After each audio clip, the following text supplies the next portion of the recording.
You're listening to A2D Radio, real sports talk radio for the fans, by the fans, no agenda. These guys are the best in the business. Hashtag it. No notes.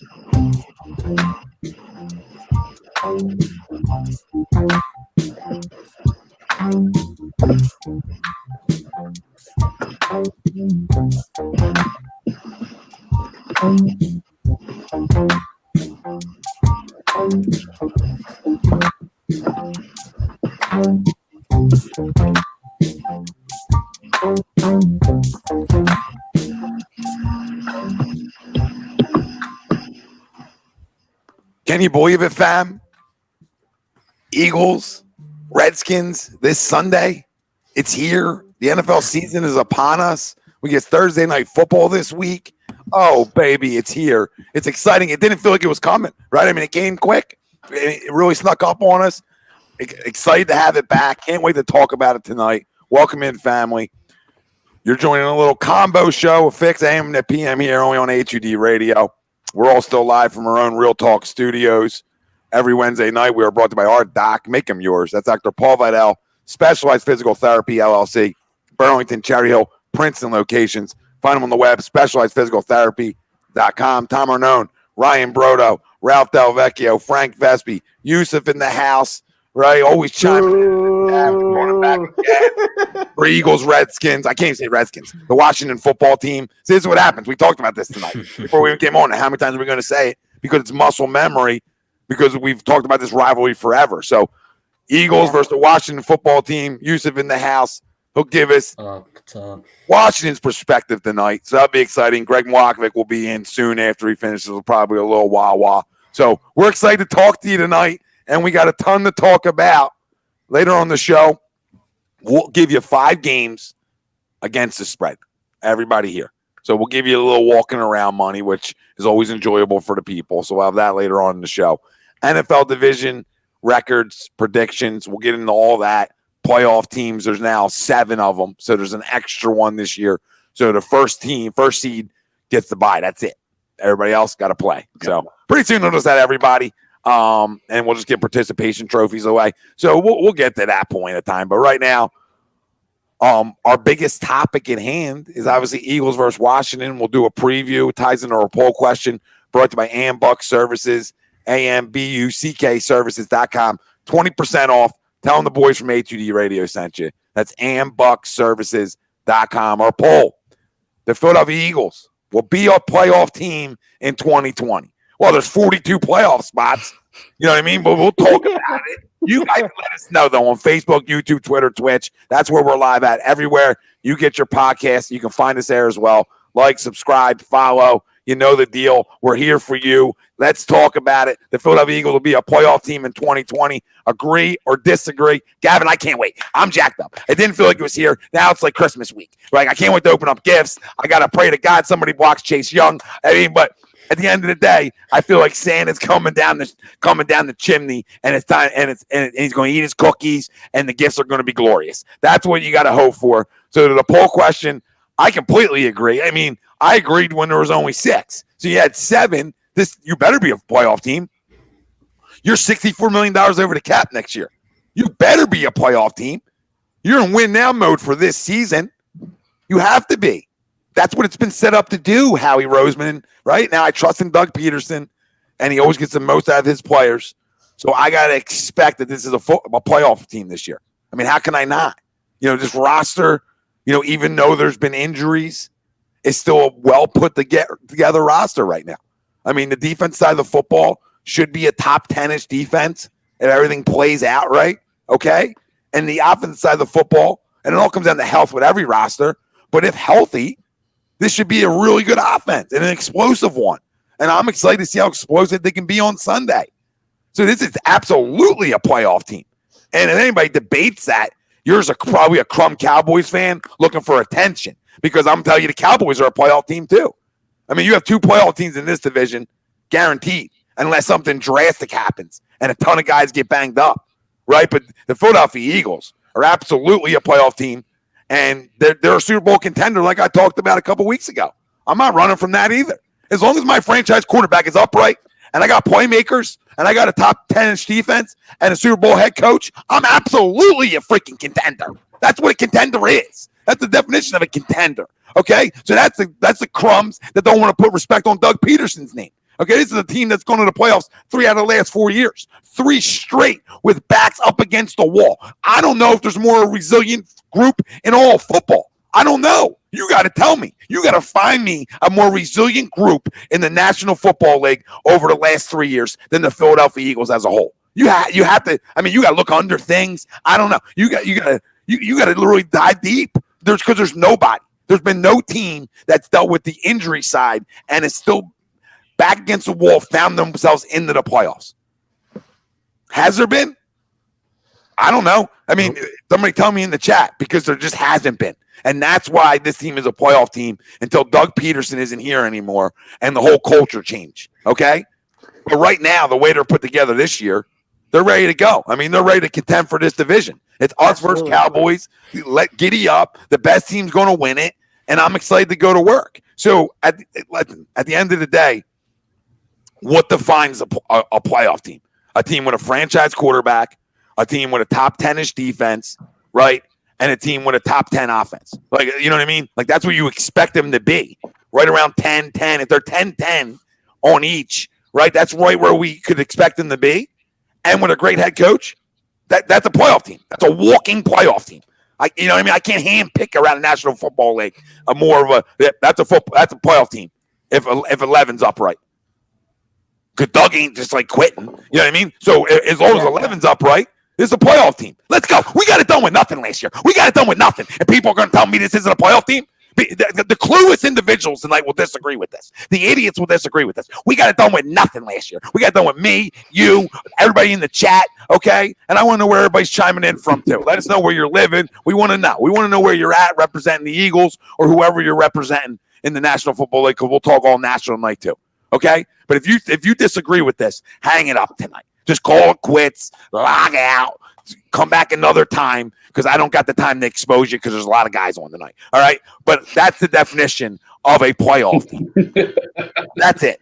I'm excited because it's gonna be a fun season. It's gonna be a different season, but it's gonna be a fun season.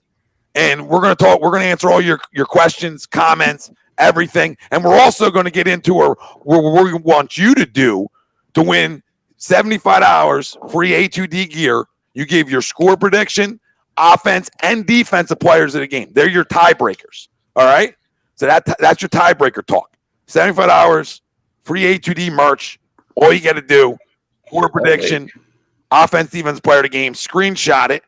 And if you hit it, send it to A2D. But make sure you screenshot it. All right? And we know fakes. So don't get cute. Don't get cute. We'll dive deep. But we want to know that tonight because we're going to give you ours as well, and we're going to preview this whole football game. But before we get there, the Philadelphia Eagles will be a playoff team in 2020. Agree or disagree? You heard my stance. So, I mean, tread lightly on this panel if you disagree. So, Ralph, Ryan. I'll go first. Please do. Please do. Jumping right in. Okay. To the poll question, I agree. Austin Hooper. Jesus, don't start. Stop. Yusuf was already busting his chops before the show. It was ugly. I agree to the poll. I think we are a playoff team. And Tommy, you've been hitting the nail on the head, brother, with the whole Carson. Whenever you have Carson Wentz is your quarterback, your franchise quarterback under center for the full 16 games, and a great head coach like Doug Peterson is to go what that team has been through for the past 3 years, and especially last year with the slop that Carson Wentz was dealing with the last 4 weeks. How can you not see this team as a playoff team with the weapons that he has around him now? You know, obviously Alshon, we still don't know about him, but he has a healthy DeSean now. He has Jalen Reagor.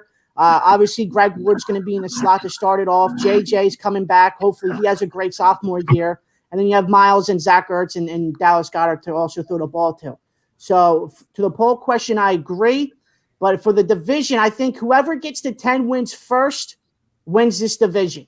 And it's only a 2-team race. Because I don't believe in Washington this year. And New York, I mean, they're always around. But when it comes down to, pressure time for the Giants for the past 3 years, they haven't been really doing anything. So I think it's a 2-team race for this NFC East.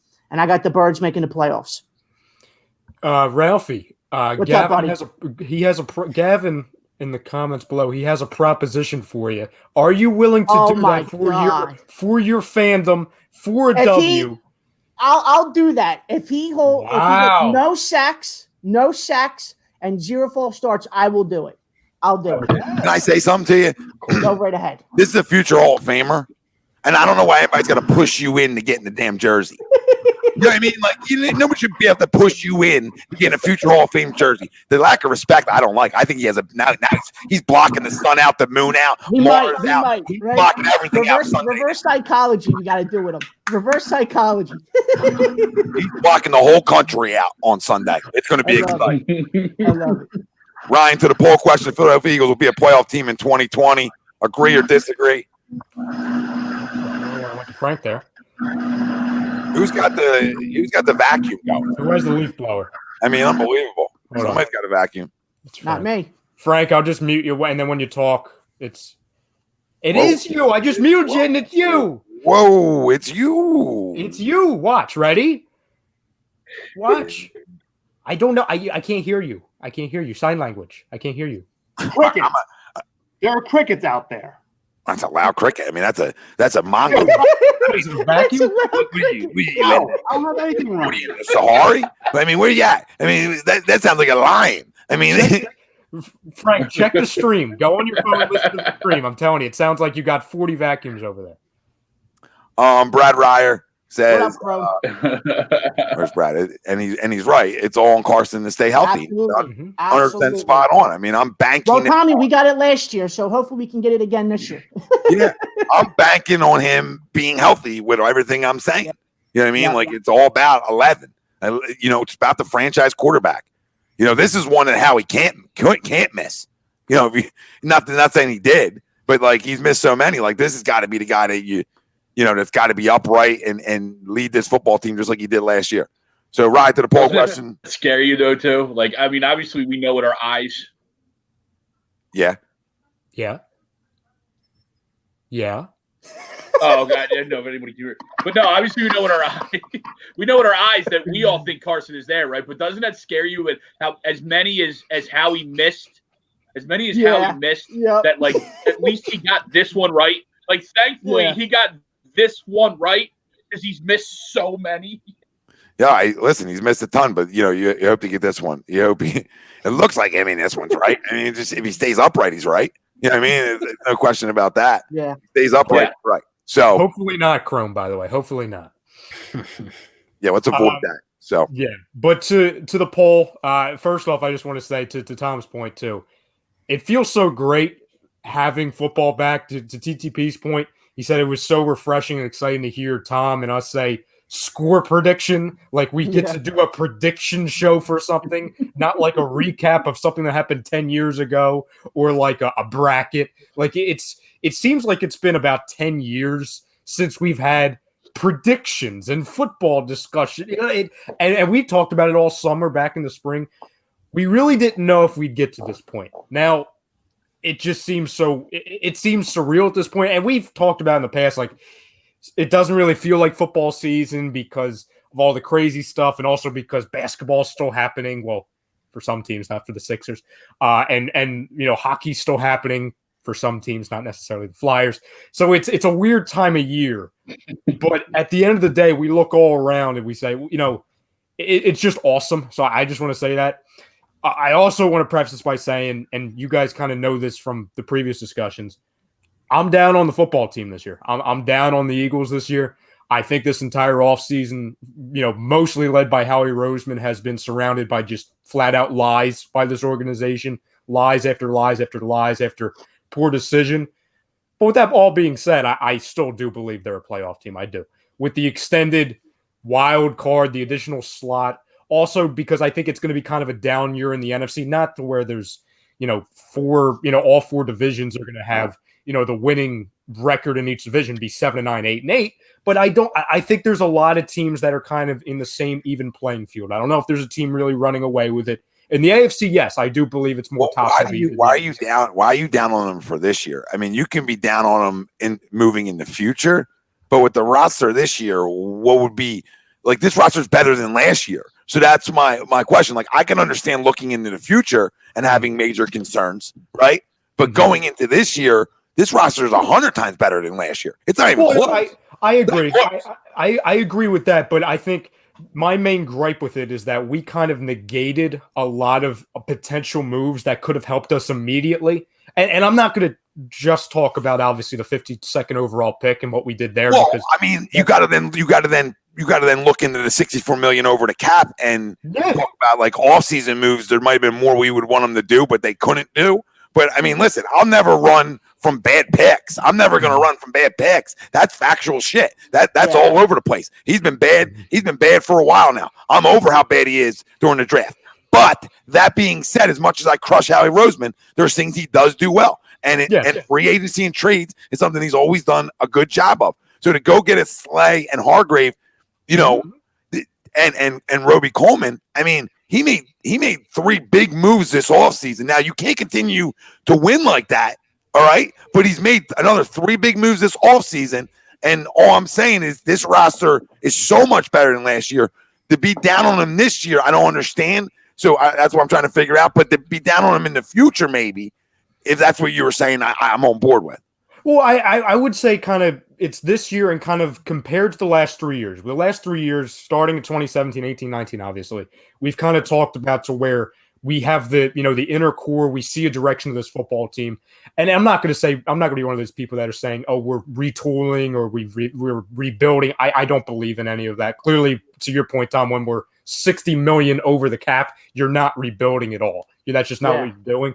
But, we've talked about it before. The moves are, for this case, the non-moves they made at the running back position or the running back corridor where you kind of supplied insurance with, and again, you could have done it with very, very low, very non-costly deals and bringing in guys to provide insurance for Miles Sanders, even if you're not going with the committee.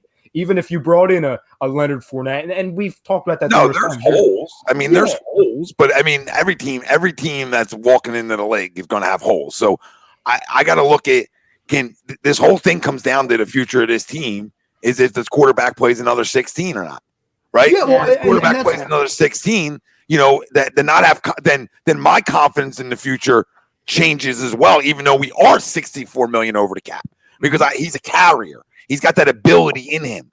So I just look at this roster. If we put up last year to this year in week 1, we would grade this year out better than last year. If we spent a whole show grading out the rosters, we would say, oh, this team could potentially, it won't be max 12-win team, more low likely a 10. You know what I mean? More likely a 10-ish, but their max could be a 12. Last year's team wasn't a 12-piecer going into the year. They were probably a 10, 10 or 11 win team. There was more question marks. You're talking about a quarterback again, question mark, right? Going into another year, we had to answer all them questions in the offseason. And then this year, when it was the first year, we really didn't have to hear it, right? As much. Yeah. I mean, you're right, Tommy, about that coming into camp. You didn't really hear about the whole question mark surrounding Carson. Can he stay healthy? Can he do this? Can he do that? It was really quiet on the Carson front, to be completely honest, but everything else was still question marks. Obviously, situation, the linebackers, the running backs, stuff like that. Like I just get, I said he's down on him. So I gotta get in. I gotta get up in him tonight because this isn't the roster to be down on. Now, next year, let's talk about that. You know what I mean? Like next year, next year is going to be hell. We can break it down for down. Well, but like I said, we are locked and loaded and ready to compete. I mean, this roster is like 2017-ish. Like it has that ability. Like you guys got to realize that it has 2017 ability. Like you are loaded up in spots. You really are. Your front is loaded. You talk about the Redskins. We're going to sit here and blow them later, but this front's loaded too. Yeah, my main stance is this: that compared to the last 3 years, the points that we have been in last September, those 2 Septembers ago, and the September before that, in comparison to those 3 points, I am down on this football team. In comparison to that, to where I was saying Super Bowl, Super Bowl, Super Bowl, or NFC title, NFC title, NFC title. Now I'm at the point where, okay, you're going to have to rely on guys, younger guys, also guys that, either didn't show any signs last year or were hurt, that have to come in and step up. Not that we don't have that in every other year, but you also have guys that we could kind of lean on in past years that are either 1 year older or coming off of major injuries. So that's my whole thing. Like I said, I'm down on this football team enough to still have them as a playoff team. You know what I mean? So keep in mind, fam, if you're just joining, I have them as a playoff team. I'm not saying they're no. Listen, there's 42 playoff teams. I mean, you better. You know what I mean? You better, or we're muting you tonight. You know what I mean? You know what I mean? We're going to get you the mute button because we're not going to have that negativity. That comes from Greg. So we're not going to have it. We're not going to have it from you. Now, like I said, I understand down the road having major concerns on this roster, right? But I just cannot buy into having any concerns with this roster. Like, is there question marks? Yes, there's question marks. Who's your starting middle linebacker? Right? That's a question mark. Absolutely. That's a big question mark. But when you have great tackles, it can make up for it, right? So we're going to find that out. Your question marks are, Boston Scott, Corey Clement, right? I mean, it's question mark talk a little bit. So we're going to find that out. But besides that, like, yeah, there's some offensive line holes, but there's really no question marks right now. This is a football team that's ready to contend. Now, after this year, it looks bleak on contention in terms of the roster because we don't know what it's going to be. But you have the top 3 tight end in football. Yep. You know what I mean? You have DeSean Jackson who can take tops off if he's healthy and feeling good. Right? So you have these pieces. You're going to get Alshon back at some point. Well, we saw what them two did in week 1 last year. They could be a good combo. Hopefully, JJ takes a step. Jalen, we're going to see Rager, right? And we're going to see JJ. So we're going to find out. But he's got weapons, and he's got tons of them. So listen, I'm super excited for this year on this roster. Now we're going to find out how it shakes out. But I'm more. This is the best roster they've assembled since 2017 in terms of really going and worrying about their defense. They spent time this offseason saying we are going to upgrade this defense, and they absolutely did it. They absolutely, and I got to give credit where it's due. Sometimes they missed on some things, but they absolutely said, you know what? We can't stop anybody. Why? Because we have nobody who can cover anybody. So, all right, Darius Slay, Roby Coleman, we're going to cover people. Jalen Mills, go to safety. You can cover people back there, right? All right, we need more pressure. Hargrave, you come in, right? Now Malik Jackson's back too. Almost like another addition. But if healthy, this team could be dominant. I'm excited. Sorry. I mean, I just, finish off, boys, but I could get all day because I'm giddy. I'm giddy. It's almost here, Tommy. Yeah, almost here. It's Christmas. I'm opening my gifts a little at a time, like Roby Coleman pick. You know what I mean? Jalen pick 6, looking like Ed Reed. Who's that? Is that Ed Reed or Jalen Mills? Bob Sanders. TTP, preach it, baby. This roster is loaded up outside of one spot, and you're gonna hate it, and I don't love it. But Nate Gary's played enough football to be able to play that spot if you have the caliber of tackles in front of him. Because he's athletic enough to play it. Now, it comes on everybody else to want to tackle. Yeah. You know what I mean? Everybody else got to want to tackle. So that's all. Well, we got rid of one guy who doesn't love to tackle, and he's on Washington right now. He's playing cornerback. Ron got his beak wet enough, man. I don't know about that. You want a Super Bowl with a guy? Hey, we were a better secondary when Ron and Jalen were back there in 2017. That's the only reason we won the Super Bowl. I don't disagree with that. I'm just going on the tackling. That's just a tackling. What quarterback really likes to tackle though? Like they're all little. Got that little. Let's shy away. Like Deion never liked to tackle. He would, but he didn't like it. You know what I mean? Like, no, you're right, Greg. You're right. Deion will tackle anything. So Rye agrees too. Ralphie agrees. I agree to the poll. The Philadelphia Eagles will be a playoff team in 2020. Agree or disagree? We have 3 agrees. Rye's a little down, but we'll circle back to him later. A little down. I mean, I'm not saying a lot. I said a little. I didn't put words. A little down. Greg, what up, Pop? We're gonna find out how down you are in a second, but we'll go right to left on my screen again. So, Frank, agree or disagree? The Philadelphia Eagles will be a playoff team in 2020. I definitely agree with the poll. I mean, yeah, this team is as good as the 2017 team, but there are still some concerns, especially with the linebacking and, of course, the injury history going into the season. But I'm not going to let that be a hamper. I do see us winning the division right now, but I also see Dallas possibly knocking on our door as the team to beat us in the division. So right now, this is a 2-team division for maybe 1 or 2 playoff spots. So if everything goes hunky-dory, well, first of 10 wins the division for me. I think it'll be the Eagles first. Do you see that, Ralph? And then What? See that block by Kawhi? Sorry, guys. So No, I did not. I think he just blocked like Jeremy Grant from behind and like pinned it like it was a Sprite commercial, like on the backboard. No, sorry, go ahead, Frank. It was just he's just a ridiculous guy. He's so good. Yeah, and I do have Dallas as taking one of the other wild card spots right now. But either us or Dallas, it's going to be 1-2 all the way throughout this season. And of course, I see in the comments Chris Rico mentioning the Giants. The Giants, and they could cause a few fits in the division, but they're just not a playoff team yet. Not that it matters. Didn't Nate Solder opt out for them? So they're thin on the offensive line, aren't they? Out. Yeah.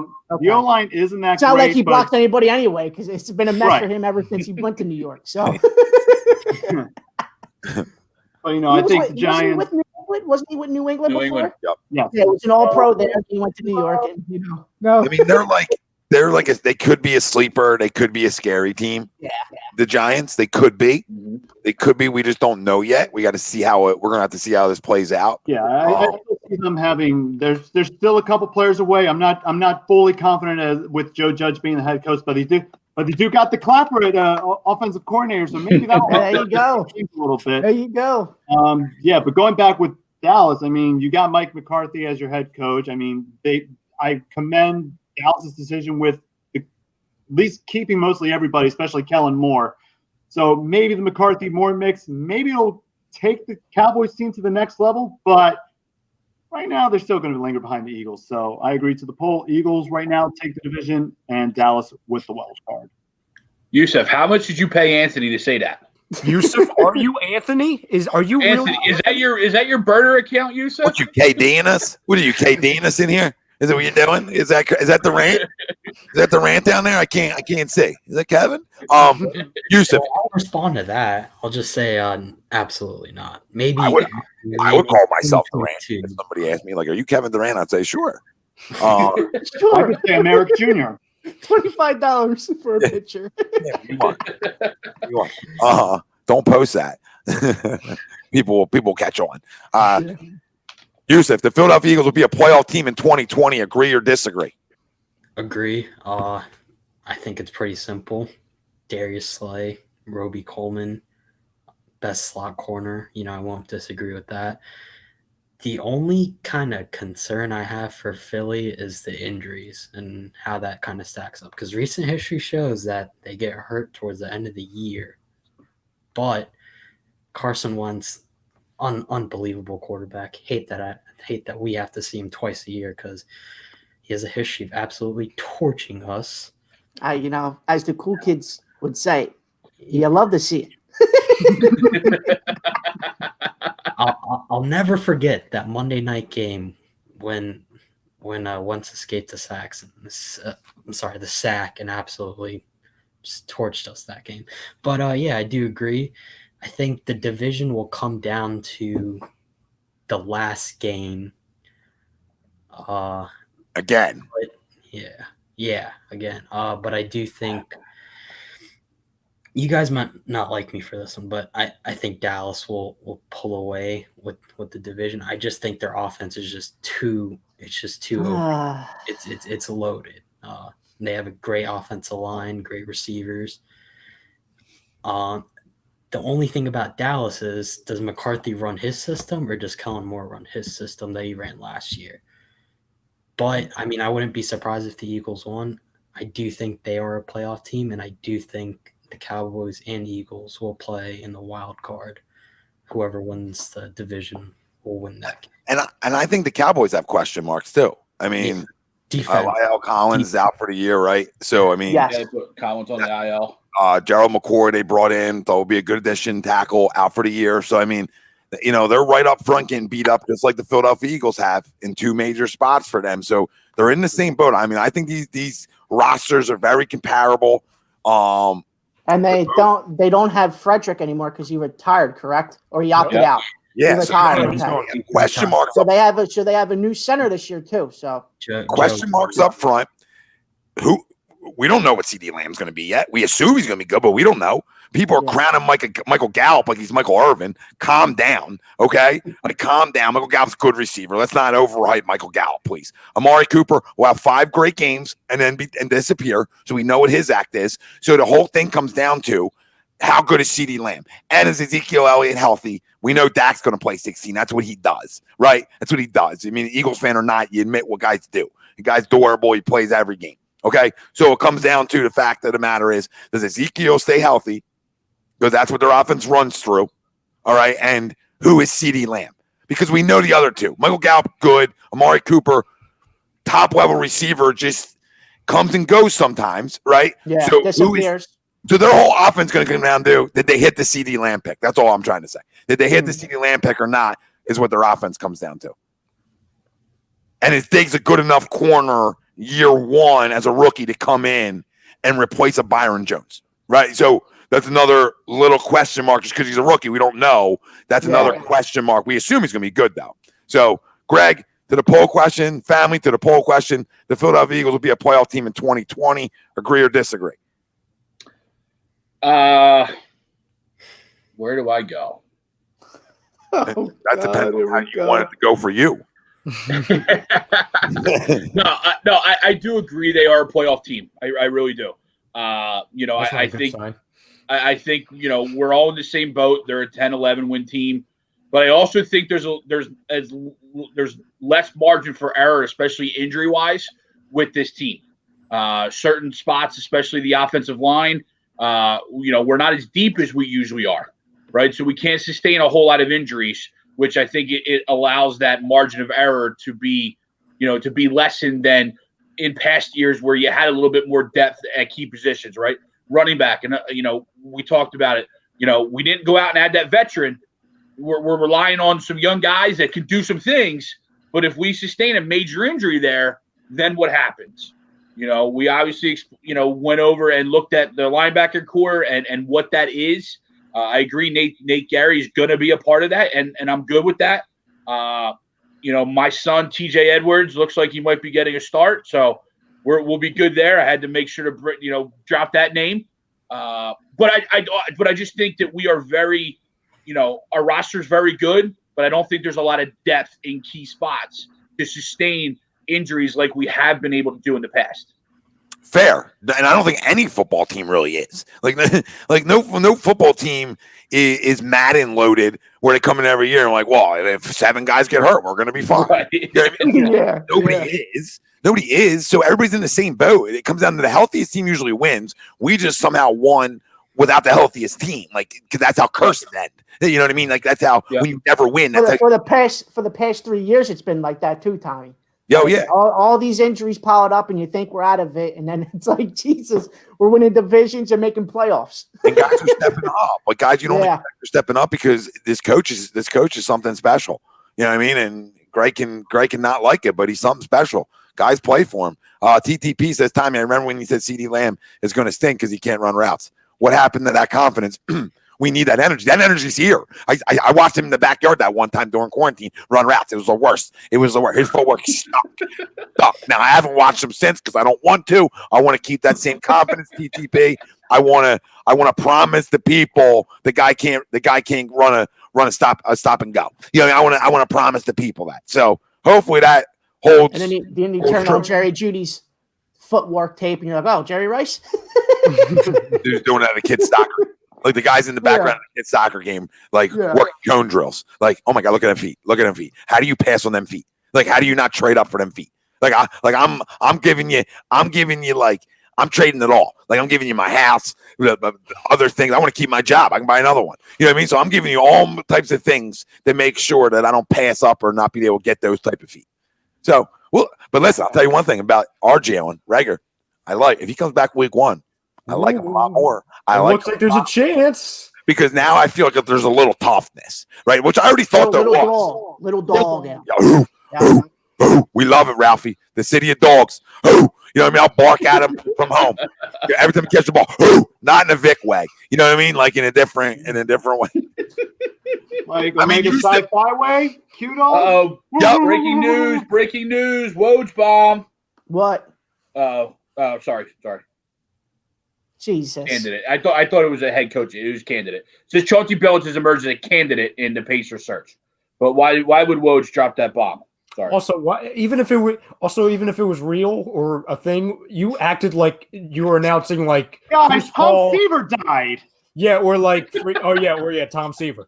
Or like Ben Simmons and Joel Embiid got traded for Steph Curry, LeBron James, Klay Thompson. I got excited and for a Kevin Woj Durant. bomb. Or Manny Machado signs with the Phillies. Yeah. Or that. I was looking at Lane Johnson's status. Sorry. Still uncertain. Yeah. Concerned city. But I like the toughness out of Jalen because that shows me that toughness. And I thought he had that just by hearing him talk. He walks and talks with confidence, which has helped sell me on the pick more. And then, of course, in our situation, he gets banged up. But this city, like Chris Dunn just said, heck yeah, if Reagor plays, we will respect him. This city will Major rally. respect. Yeah. We know how this city works. I mean, this city will buy everybody in his family, anything they want. You know what I mean? I said about Nick Foles. Nick Foles can leave his kid in the middle of Broad, and that's taken care of for the rest of his life or her life, right? So that's easy money. So you come back play week 1, you got a kid, Jan, leave him in the street. We got him. You know what I mean? Like, don't leave him. Make sure somebody sees him. You know what I mean? Like, come back and get him. But don't you know what I mean? But we got him for a few. And for everybody, like here's the updated injury report right now. The only 2 people that didn't participate in practice was Hargrave and Alshon. Barnett, Lane, Reagor, and Sanders were all limited. Gotcha. Which to Tom's point is a good sign for a guy like Reagor who he wasn't expected to even be in contact drills until next week. Yeah. Yep. Joe Weaver says, tough call. This team could go either way. It all depends on how well their young guys play. Yes and no, because I believe there's enough. You're right, though, Joe, for your first point. Tough call because it's like a couple guys get banged up. It could change the whole scenario, right? So that's where I get tough call. But I don't think they really need a ton of young guys to really step up here, if that's fair. Like they have a lot of vets on this football team still, and a lot of vets that you would assume can play at a high caliber still. So they do need some to step up, like JJ Arcega-Whiteside, Derek Barnett's still a younger player needs to step up. You need whatever. There's players, right? There's younger guys. Could have said Sydney, but too late now. So there's players that need to step up. So I agree. But I just think there's a ton of there's a ton of vets on this team that make it easier on the younger guys a little bit for this year. No, and I think you're exactly right. Like there's spots where we do need those young guys to step up, but they're surrounded by vets, right? You know what I mean? Like, in the secondary, Cravon obviously is going to be around, and some of these young guys, Avante's got to step up. But thankfully, we have them flanked by Darius and Roby Coleman. In the backfield, you're going to need those running backs to step up. Thankfully, you got 11 right there, and your offensive line, who's mostly veteran, to be able to help them provide and be able to step up. You know what I mean? So, yeah, you're absolutely right, but I think they're balanced very well. The only where there's not a lot of balance, and maybe just because there's not a lot of known talent, is that linebacker core, right? Gary's there. He's a veteran, but he's not he wouldn't be like a star, right? He's a veteran, and then what of those young linebackers allows to step up and then, hopefully solidifies that position. Absolutely. TTP says, how do y'all think playing with no fans is going to affect us? Do you think it helps us on the road or hurts at home? I'll be honest with you. I think if you're watching the NBA, you're sort of going to get that same feel. I think early on, it's going to be an offensive explosion. I think defenses are going to struggle early on. I believe the offenses are going to be ahead of the defenses. I know people might think that's a little crazy, but I do believe the offenses are going to be ahead of the defenses. The defenses draw crowd noise, energy, etc. Right? And just to get the feel with each other defensively, I just think they're going to be a step behind early. But I think as this season rolls along, you're going to see that same competitive side of the football that we've witnessed our whole lives watching football. So it's going to affect, but it's also they're going to just figure out just like the guy everybody else has, and they're going to feed off their own emotion. Exactly. And as I was thinking about it going into tonight, I was expecting, we're probably going to see some sloppy football the first week. I mean, hey, I'm glad football's back, but the play that we're going to see on the field is going to be pretty sloppy. I mean, this is the first real competition these players are facing, at least for most of these players, since January or December. So, sorry, 1 second. But, I think probably in the second half, we'll probably see a lot of these teams step up during the first half. It's already closed. That all of them are closed. Hi, you're on the internet. Bye. Couple quick ones. Gavin, all right, boys, got to go. Want to give my score prediction before I go. 26-14 Eagles. Wentz 270, 3 TDs. Got Slay with a pick this week. Let's go, Gav. Have a good night, brother. Thanks for chiming in. Thanks for tuning in, buddy. The book. So book on the book says it comes down to head-to-head between Dallas and Philly. One time will be 11-5. The other one will probably go 10-6. Both playoff teams. The consensus on this board and this panel tonight is the same. I mean, we have them both as a playoff team. So that's where we're all at until somebody else in this division proves that they're better than them two. Right. That's the way we're going. Bill Middlebrook. What up, Bill? What's up, Bill? What up, Billy? He says, of course I'm going to say yes, but we better win the division. I don't believe there is a wild card that comes out of the East. There's going to be some very good records. True, Bill, but remember the extra playoff team now. So now there's 7. So now you got that extra one. That if they're not top 7, Bill, I got an issue, right? I think we all seriously. We got to. If you came in get top 7, it's like the Phillies, right? Like the Phillies. If you can't be top 8, you know what I mean, in the National League, then we got issues. I was going to ask you guys. Hey, like Bill, that? how many touchdowns for JJ this year? Oh God, don't do this again. Bill say 1. Yeah, Bill please. say 1, and then he'll catch 12. We're just opt out of answering the question. Either one's good. Either one's good. Chris Dunn says, "What does it say that Howie gave up on on his own draft picks? I really want a new scouting and drafting department. Big prove it year for our young guys." Chris, I mean, I don't know if you're first time in joining us, and if you are, it's a pleasure to have you. Subscribe to us. We got shows every night here, but you're spot on, and it's something that we've all talked about ad nauseum. At some point, your draft picks have to come in and relieve your vets. Air quote, right? And I know who's already paying for their content. Nope, I already know. It's not. Okay, I'll get to it in a second. But we all agree that it is a big prove-it year for a lot of young guys. That's going to determine Howie. You know what I mean? Just D-Love just throwing a 10-piece. Yep. Love you, brother. D-Love. Good to have you. Good to have you. D-Love. Anthony Adis. I mean, I would buy a clue. I love you to death, but buy a clue. 27-21 skins. Yusuf, I'll ask you again. Is this got to be your burner? I saw you go off screen for a second, Yusuf. I saw you. You switched. You switched back to Anthony. I would love for that to happen though. That would be great. But look, here we go again. You got the depth chart behind you. You got the depth chart behind you on the whiteboard. Is that the draft board? Is that the Redskins draft board? Well, that doesn't got playmakers on there. Skins win the division. Yeah, that doesn't even make sense. I can't even entertain it. Bill Middlebrook, 31-17. Eagles, easiest bet of the year. Let's go. Right back. Gambling season, boy. Right back. Ralph, you free bet. We could get you winning money right away, Ralph. Yeah. The time is now, Ralph. The time is now. Victoria, who will be with us on Wednesdays when she remembers. I'm going over here. Hold on, I didn't like Kareem Hunt at her. I was joking with it. I know 2020. I got to retract. Disagree. We'll be in the playoffs. I got us going to the conference championship game, but we will lose. I got us in that same area, and we probably will lose. Chad Carroll. Sorry, I'll get to him in 1 second. Chad Carroll, fly Eagles fly. Right back at you, Chad. Let's go. Chris Dunn, dude, I'm subbed, and I've been. What's he saying?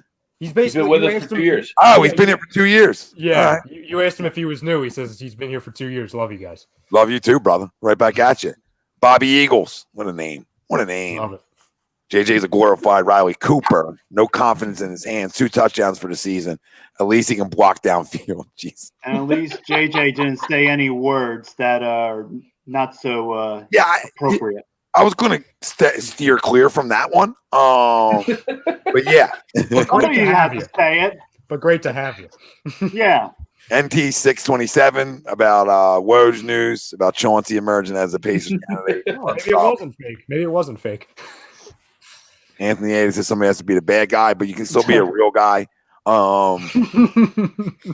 Taylor Bauer says, just want to thank you guys for helping fans get through quarantine. Can't wait to see this season with you guys. Listen, I mean, that's what we talked about when it all happened. We wanted to continue to do shows because, listen, I can speak for everybody and myself. I'm smart enough to talk sports without sports. You know what I mean? It's hard to be creative enough just to talk and give us an outlet and give the fam an outlet. And I thought it was a great time for everybody involved. It's a great time. Everybody involved. It went well. Chad Carroll says Eagles 24, Redskins 7. Adam Rush, how many false starts for JP? 2? Ralph, you want to answer that? Bro, Ryan's going with 10. No crowd noise. One. Is that for the season or for the game? Because it might still be. It'll go off once. It'll happen once. No crowd noise. Should be easier for him. I guarantee you. By the way, I if there's a bet on this, I might put like everything on it. I guarantee you, there's a false start by JP that happens on the first drive, and I'll be getting a text from Ralph saying, here we go. Here we go." There's no excuse for it.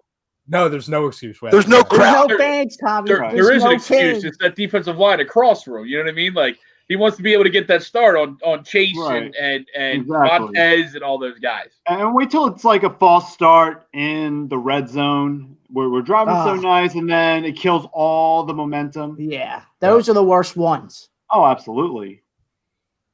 Ted Powell says, glad I discovered you guys during quarantine. I would have gone nuts without ATD. Well, Let's go. We would have went Appreciate nuts you, without Ted. ATD and you guys. Yeah. Right back at you.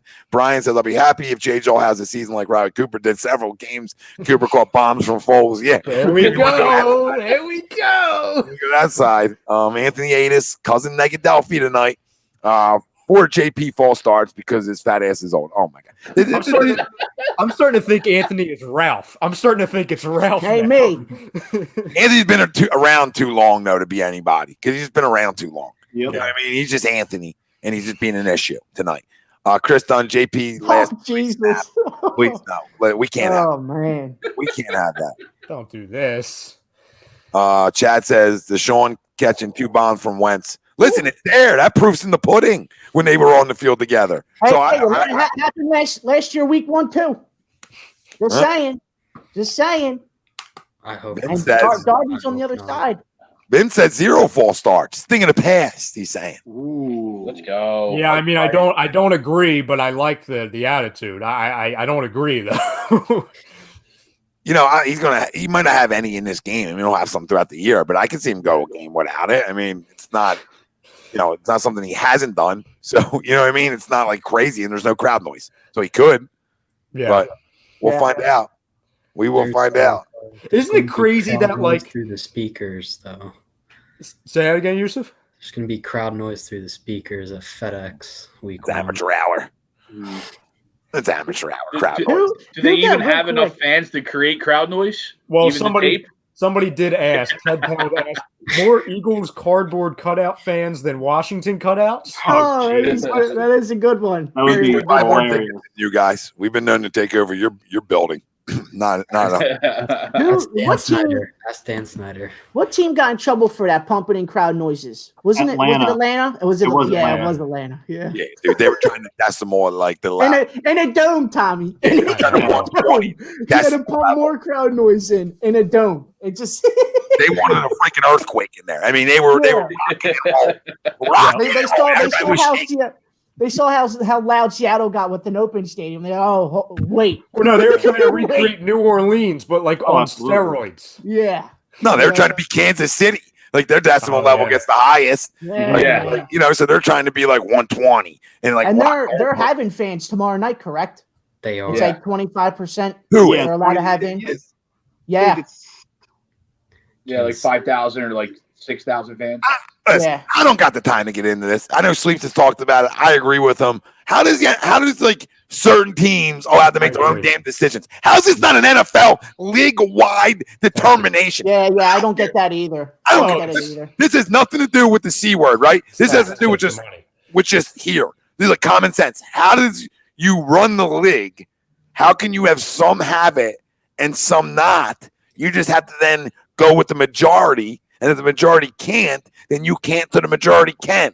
It's like, or vice versa, right? Or everybody goes to, you know what I mean? But this is like the fact that they don't have the handle on it, and it's each team making their own decision. What are we doing? What are we doing? It's all money. That's a crazy. Dude, the Chiefs get an advantage. Like you understand? Cowboys do because they have like 25% or something. Yeah. Cowboys doing the same thing, or all of Ohio. Yeah. I want my whoever's working the buttons upstairs. I'm gonna tell you guys this right there. Bring the camera on, right? Because we gotta talk to this guy. Whoever brings, all right. Whoever's upstairs and they're hitting the buttons, all right. The fact that we don't have crowd noise in there and fans, you got to be pumping it. All right, I want like a decimal 150. I want you to have to get fired or talk to your boss because you overdid it, right? Like you got to represent us. Overdo it. We're overdoers. Okay, when we go to games, we're overdoers. We all lose our voice at home. We lose our voice. Doesn't matter. I need you rocking and rolling that place. I need to hear it in Jersey. Like I'm right over the bridge. So what I need from you, the button guy, is we're juicing.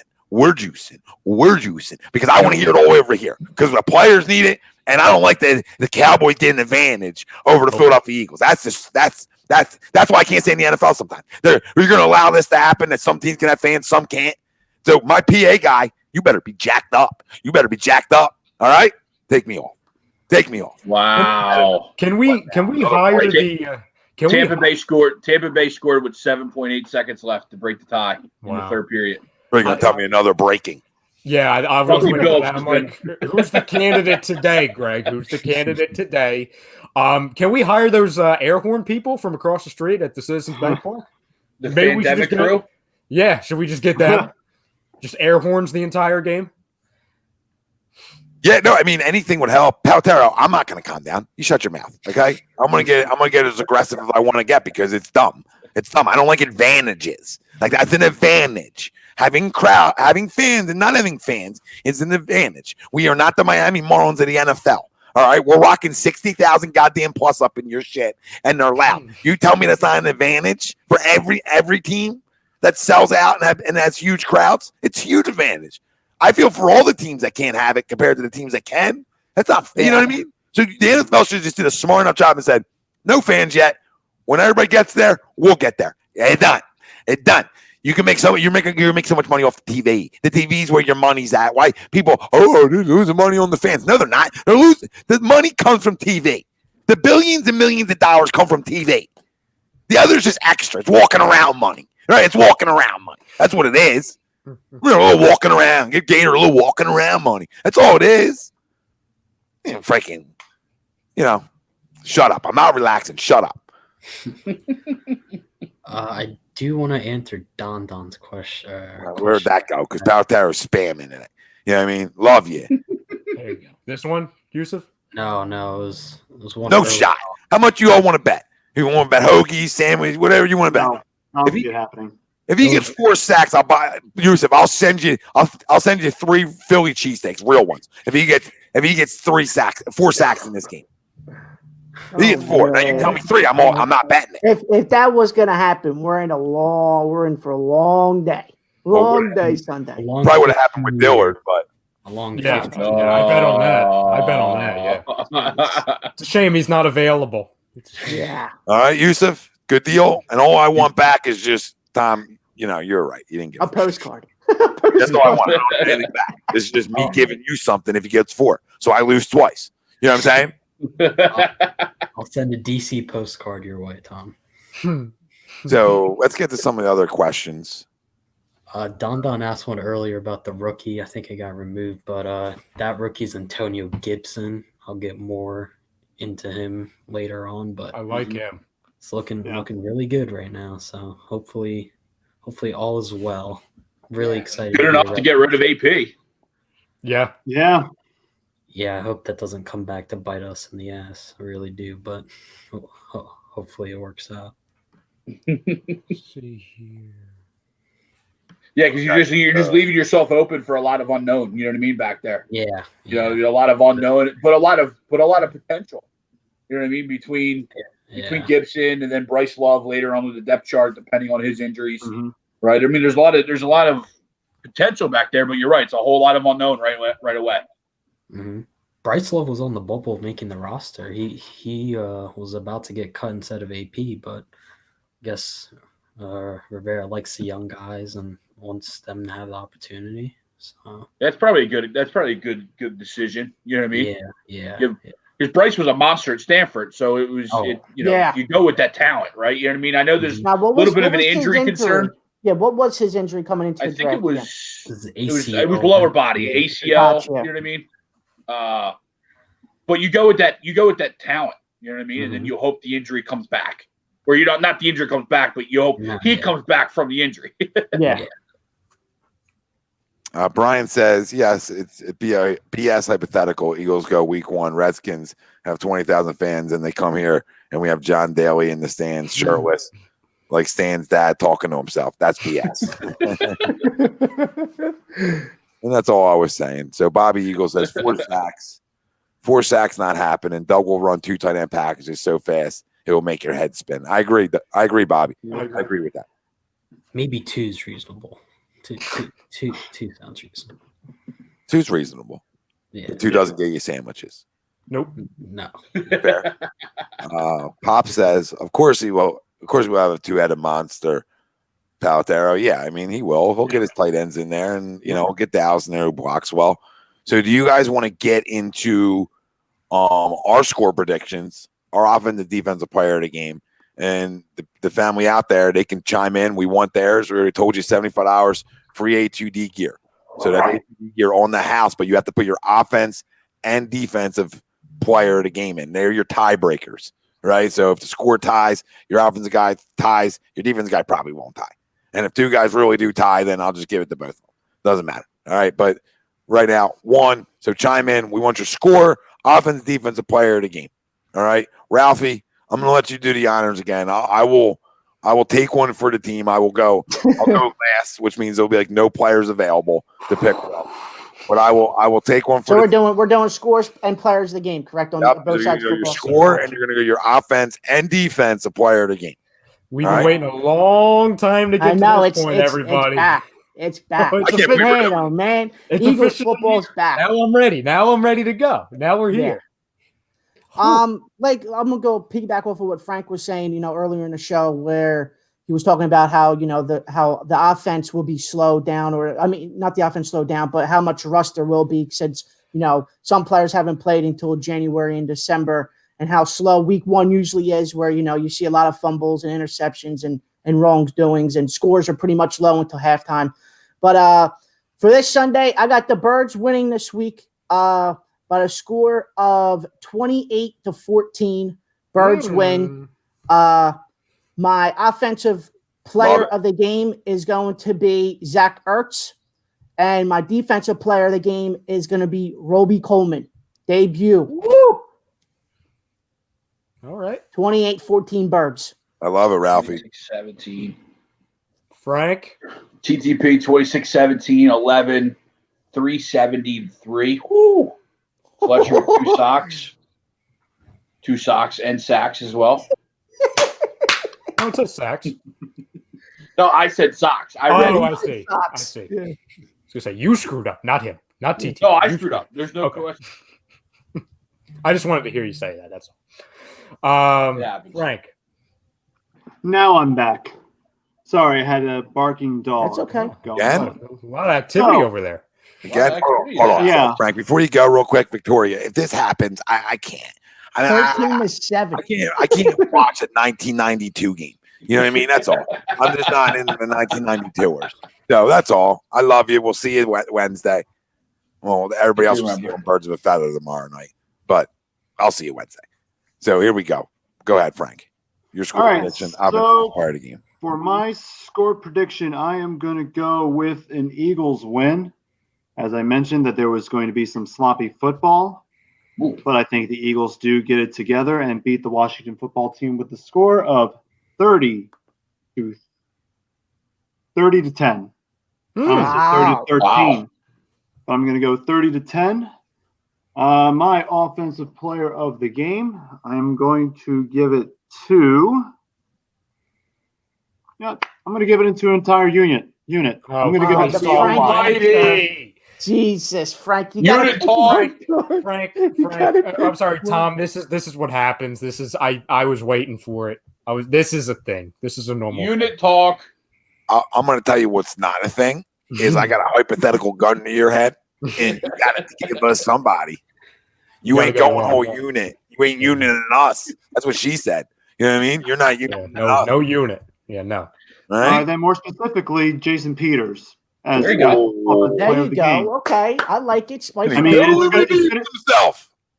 it's going to be a unit effort, but out of all the O-line, it's going to go to one Mr. Jason Peters. I think he definitely makes the transition from left tackle to right guard, back to left tackle. Nice and perfect. He is going to protect Wentz on the blind side. Hopefully, he won't draw as many cause many penalties. Yeah, I'm just hoping for a clean game from him. Defensive player of the game. Let's see. You know what? Let's go with Big Play Slay. There you As go. my defensive player. There you go. All right. Get it, I Brock. like it. Yusuf. All right. Before I answer this, Ted, it's going to be Jerron Christian. He asked who's playing left tackle. It's going to be Jerron Christian. Who?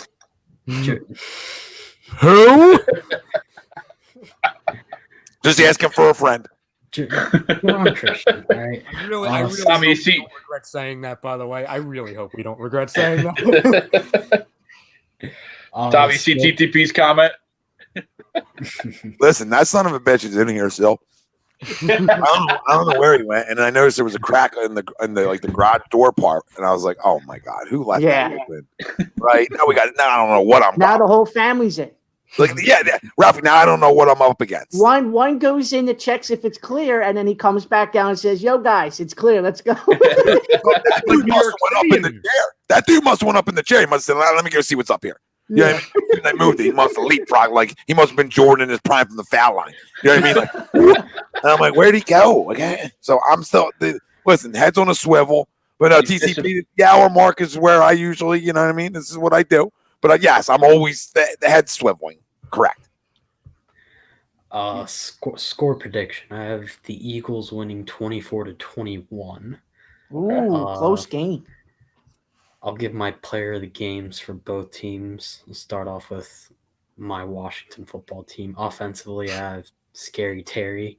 I do believe he'll have a touchdown, 8 catches, roughly around. We'll give him 87 yards. Defensively, on who, Yusuf? On who? Who's he going up against? Who's he going up against? Is he going up against Avante, or is he going up against Slay? Well, he went up against Slay. I believe he caught a touchdown and had 90 yards. So if it's against Slay, I'm. All right, I digress. I'm just going to sit back down. Go ahead. Time's yours. And then defensively, I have Landon Collins. I think he's going to have a breakout year under Jack Del Rio's scheme. I feel like Del Rio's going to play him more as a box safety, which is what he can do, or basically what fits him. For the Eagles, I have Wentz. He absolutely tortures us every time we play them. I do love Landon Collins. As the cool kids would say these days, you love to see it. I do love to see it, and I do love Landon Collins, though. I do love some Landon Collins, though. I thought that was a good signing when they signed him. I do love him, Mac. Not great in coverage, but a great tackler, a good leader. So go ahead. I'll let you know that you're there, though. You tell us how good our Eagles are. Yusuf, you have him for a while, right? Didn't you sign him to a 6-year or something crazy? Like you signed him to 6 year, $84 million. Woo. Well, they like him too. They like him too. Right, they like everybody. You know what I mean? They're like the guy who can never get it. You know what I mean? Like the guy never gets laid. So they're like, nobody ever wants to go there. So it's like nobody ever wants to go to your house. Like we've seen your bedroom and we've seen your package, and it's usually small. So now you gotta win with other things, and that's overpaying. Now I'm starting to know why nobody comes over my house anymore. So yeah, you're like Daniel Snyder. Oh, Jesus Christ. Wow. Yeah. Whoa. No, I didn't mean that like that. I meant Daniel Snyder might have a small package and that nobody wants to go. I wasn't going there. Relax. Well, I was going more like, this is a family member of mine here. This is a family member of mine. I was going to say, I'm taking a walk. No, let me clarify. I mean, I'll roast a family member all day for a good time, but I wasn't roasting them really. I was just saying maybe it's the Daniel Snyder small package. Should we have to overcompensate with overpaying? That's all I was saying. Correlated into a chick and a dude. That's all. God damn it! There's never a bad time for that. I got to take Chrome's face out of that. Chrome gets too much airtime on here. He really does. I mean, he's sexy, dancing around, a little sex symbol now. I mean, I don't know. The shirts are hideous. I mean, the floor shirts, I mean, it's bad. As soon as you started putting them on images, right? That's what happened. He started wearing it went to his head. It went to his head. It really did. He thought he was like from Miami Vice. You know what I mean? He's in Miami Vice. Look, I didn't do that. My hands are free. My hands are up. I didn't do that. It wasn't me. That's Frank. Okay, just clarifying, that wasn't me. I know exactly who it is because I can see his face. I can read him, and I see his one hand. Now I don't see any hands. Brian says Ralph's more like a Robert Kraft. Oh, Jesus. You know anybody for a good massage, Ralphie? The people are asking. Kawhi is too good. He's ridiculous. He's so good. Yusuf, did you give a defensive player of the game for the Eagles? No, I haven't given any. Oh, I gave Wentz. And going back to Landon Collins, that's one of the great decisions. Dumb, who's Daniel Snyder, and Dumber, Bruce Allen. That's how we refer to them here. It's one of the greater decisions they made, but thankfully Dumber's gone. So, defensive player of the game, I have Brandon Graham. I think. Damn, Yusuf. Damn. I think he'll have 2 sacks. He's just a great player on the edge, and I think he will have a sack that turns into a fumble that gives the Eagles the walk-off field goal to win the game. Oh, it's coming down to a field goal. That's not why do we have to do this? We always have to do this with Jake. We always have to do this with friggin' Jake Elliott. We can never have a nice Sunday where it's like the Jets game last year where we could just sit back in the second, eat some soft pretzels. Our defensive line just looks good. Football. Some soft eat pretzel. Some hoagies. Some hoagies. Don't have to worry about the game because it's a blowout already. I would love more of that this year. Well, I'm telling you that defense is going to be ready to play. We don't have Greg Minuski here anymore. Who's going to blow a 17-point lead at halftime. We have a real defensive coordinator and a real head coach now. Listen, at the end of the day, this rivalry is always played close. Yeah. So anybody thinking blowout, I just don't. That's just not how it plays out. No matter who's good, no matter who's bad, etc. You'll have your games. Like the Vic Monday Nighter. There's games that are blowouts, but the majority division games are always like that. The majority of teams are pretty close. So, I'll get into when my score comes, but I don't see a blowout, but I also could see the Redskins being a little bit behind because it's new schemes. It's new coaching. Mm-hmm. So they could be a second behind, even though Coach Rivera, a great coach, love Coach Rivera, and prayers like Philly guy said to him. Yeah, absolutely. So I just think that it's gonna be a close game. I'm not going to go where Yusuf's going because that's convenient for him, to keep it that close. Feeling good, and you should feel good about your team because you're going in the right direction. You absolutely are for once. And, once you get a team name, I think you guys can really settle in. And you've officially arrived. When your nickname is Team, well, like it's literally go team. Like it's not like go any. It's literally go team. The scoreboard should be fun in the chance. Bill, that is so right. Elliot is 550 plus at chip shots. Yeah, I hope it's not a 20. It's so right though. If it's a He's 23 not yard, wrong. thanks, Diddy. I still have nightmares from that damn Dolphins game where he missed that chip shot. Yeah. Yep. And he tried throwing a touchdown pass. Or no, that was the Vikings. Against Minnesota. Oh, that was Against Vikings. Minnesota. Listen, No, it was all a blur. It was all a blur. Yeah, there was some bad. Miami ran ran a fake field goal. Ran a fake field goal on the 15-yard line. Oh no, I thought Miami because they ran the fake field goal. Yeah. On Of us. course. Well, we ran one in Minnesota last year from like the 20-yard line. Good call. Yeah, we thought Jake Elliott was John Elway. Yeah. We ran it in practice. Stop running it in practice. Yeah. Just stop running it. So Forever. all right, I'm gonna piss as you two go. So go ahead, Greg, Rye. You want to go, Greg? You want me to go? Finishes off. I'll go. Okay. So I'm going to have Eagles 28, Redskins 17. Okay. I think the Eagles get a touchdown late that takes it from obviously 21-17 to the final score. My player of the game is going to be I forget who I said on Sunday. I might have said Zach Ertz. Got a lot I of might have said Zach Ertz, but somebody else said it. So I will go. My player of the game will be. I'll go the opposite. I'll go Dallas Goedert. Okay. I'll go Goddard. And my defensive player of the game. I mean, how can I think I went Slay on Sunday, so I'll pick a new one. And how can I not go and pick my son, TJ Edwards? You know what's funny?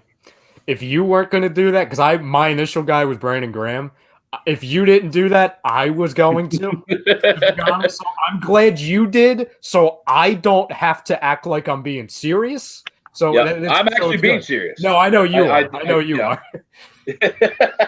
What's up, Jimmy? What's up, Jimmy? What up, Jim? Real quick, did you guys see that report? I know it's Chelsea from Billups was a Chelsea Billups. No, And Tom no, Seaver. 13 hours ago. It was about Doug Tom Peterson. Seaver? No, Doug Peterson. Luke Brock? No, Doug Peterson, guys. Manny Jesus. Machado? That Doug Peterson didn't want to fire his assistants last year and was pushed to do it and was pissed about it. You guys see that report? Yeah, eat some ice cream, get over it. I mean, come on. You know what I mean? Yeah, it was time to go. You know, it seems like somebody's been sitting on that news story. You know, it seems a little strategic that it comes out today. Yeah. You know what I mean? Well, definitely. wasn't it? What was it? 2 years ago, that one report came out about Schwartz walking around taking. Yeah. And you know what happened that year, Yusuf? Super Bowl. That's right, Yusuf. Yeah. That's right. There you go.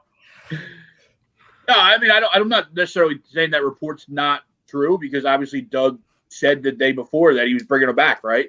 I think there is something to that, but how, the actual ins and outs and how Doug truly felt versus what's being reported, I think is obviously all hearsay, right? Obviously by Doug's statement, he wanted those guys back and, kind of glad Jeffrey or Howie stepped in. But, I would understand where Doug would, feels that loyalty, especially since he probably told them man to man that they're back, right? So as a head coach and a leader, when you tell someone your word, you want to be true to it, right? So in that standpoint, I could understand it absolutely where he would be pissed off. Yep. You know what I mean? When he gets overridden for his staff. Yeah. Right. True. But, true. I'm glad, though, because I didn't really like Groh and I didn't like Walsh. So Yeah, I'm glad that they were able to move forward. But I completely can understand and see where a lot of that story may be true. Yeah, and I think they just ran their course here in Philly. Yeah. Too much ups and down. No, there wasn't a straight line. It was always a roller coaster with those guys as coaches. And it was just time to move on. Yeah. It's time to bring somebody new in and get these guys up and going. So you gave yours, right, Greg? Just so I Yeah. don't want to skip it. Yeah, Okay. with Goddard and your son. Edwards. That's Well, true. Brian, worst nightmare is Parker burning Darby all day in a Miami game. I know, Yeah. Yeah, I mean, I also have the marketing intern running for 100 yards and a couple touchdowns on us too. Yeah. What was that guy's the name? backup, I the running forget. back. Like the 7-string backup just torched us. I think we were like he looked like friggin' Rudy from like Rudy the movie. Like I'm like, Exactly. freaking, is that the actor? Is that Rudy? Yeah, it was bad. That Dolphins game was horrendous. Brian, it doesn't even feel like, looking back on it, doesn't even feel like that game is even real. It's just like, what? That was a weird time. Hopefully it doesn't happen again. Hopefully that whole season doesn't happen again. I pray that Darby doesn't get torched here. Yeah, he's your problem now. Hey, you know what? We've been saying that for 3 years. Listen, I'll tell you this, Yusuf, because I have gotten in so many arguments especially with Tom about this, and he'll tell you, when he gets back. Darby is a really solid cornerback when healthy. So I have to be transparent, because I've been a Darby hater ever since he's been here. The problem is he's just been on the wrong side of injuries. Therefore, he can't ever get back on the right side. And he's always undersized and seems like he's always getting freaking burnt, like burnt, heavily, severely burnt toast, like severe. Like you leave it in the toaster for like a week. Like you forget it's there, and then you just go get some more toast, and you're like, oh wait, Ronald Darby's still here. Like that's how bad he got burnt over the last couple of years.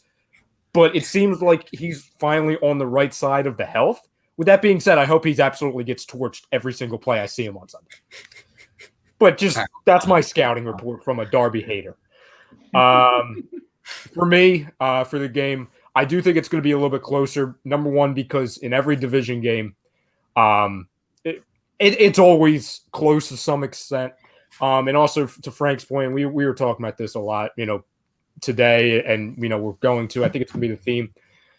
It's going to be slow starts. That was also the theme last year, which we have to keep an eye on for the Eagles, that they have to get out of that rut to where they're behind in games entering the second half, to where that was why we were so good in 2017. It's because we got off to, even if it was 7, even 10, a point leads entering the half, nothing crazy. We could build on that. Mm-hmm. Now, the whole theme last year was we would dig ourselves into a hole, and then we really wouldn't be able to get any kind of continuity going between the offense and defense. So I think we're going to see the slow start all over the league, but with the Eagles, just because, again, it's September. Teams start off slow in September anyway. Now you factor in the lack of preseason. Like it literally didn't happen. But I'm going to go with the Eagles winning, obviously. I'm going to go with a final score of 27-22. Again, Ralphie, like we always talk about, it's going to be stressful. It's probably going to come down to a stop or a come from behind touchdown to put us up 5. For my players of the game, I'm going to go DeSean Jackson. Repeat. Also, I don't know how many times I'm going to be able to say DeSean Jackson, player of the game, because he's healthy right now. I don't know how many times I'm going to be able to say that. And then defense, I'm going to go with Avonte Maddox here. I'm going to go there. Obviously, they're really happy with him. Oh, no. You know what? Screw that. Jalen Mills. I'm going Jalen Mills. That's my guy.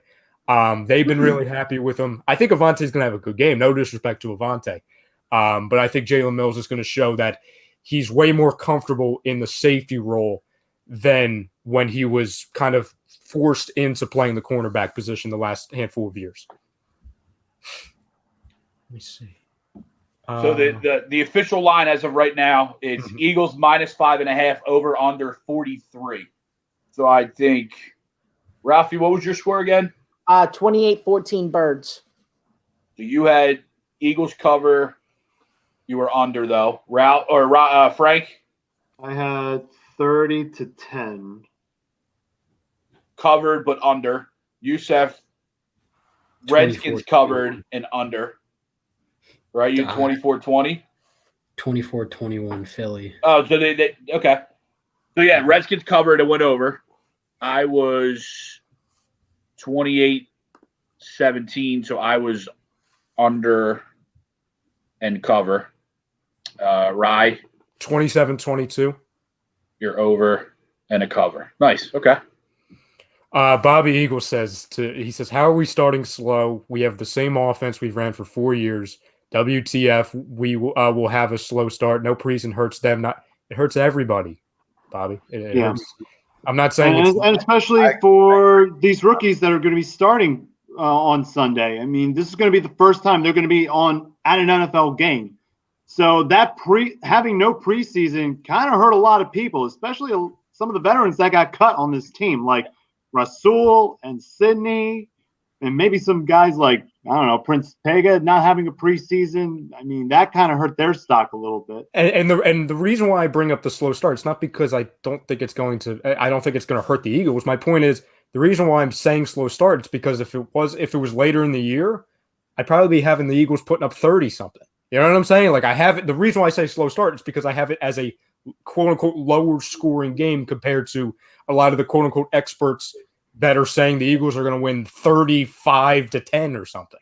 You know what I mean? Usually when people get off the slower starts and there's a little bit more rust that happens every year in September, it evens up the playing field. That's the only reason why I bring that up. Yeah, I agree with his premise. Like they shouldn't start slow anymore. And it shouldn't be an excuse to start slow because they've ran the same offense. You have the same quarterback. You have the same head coach. You have them pieces in place where you shouldn't start slow. And I'm a big believer with the lack of fans and just the lack of defenses getting time together that the offenses are going to be ahead of them. And it's going to tie into my prediction. I'm thinking the other way. Real quick before you get to that, Tommy. Guess what the score is? I know this is football, but baseball real quick. Guess what the score of the Braves and Marlins game is? Braves 17. Braves 29, Miami 9. They have 29 runs. It's in the bottom of the 8th inning. 29 runs. The Braves do. Wow. Hope Wilson loaded up on Braves on the DK stack. Man.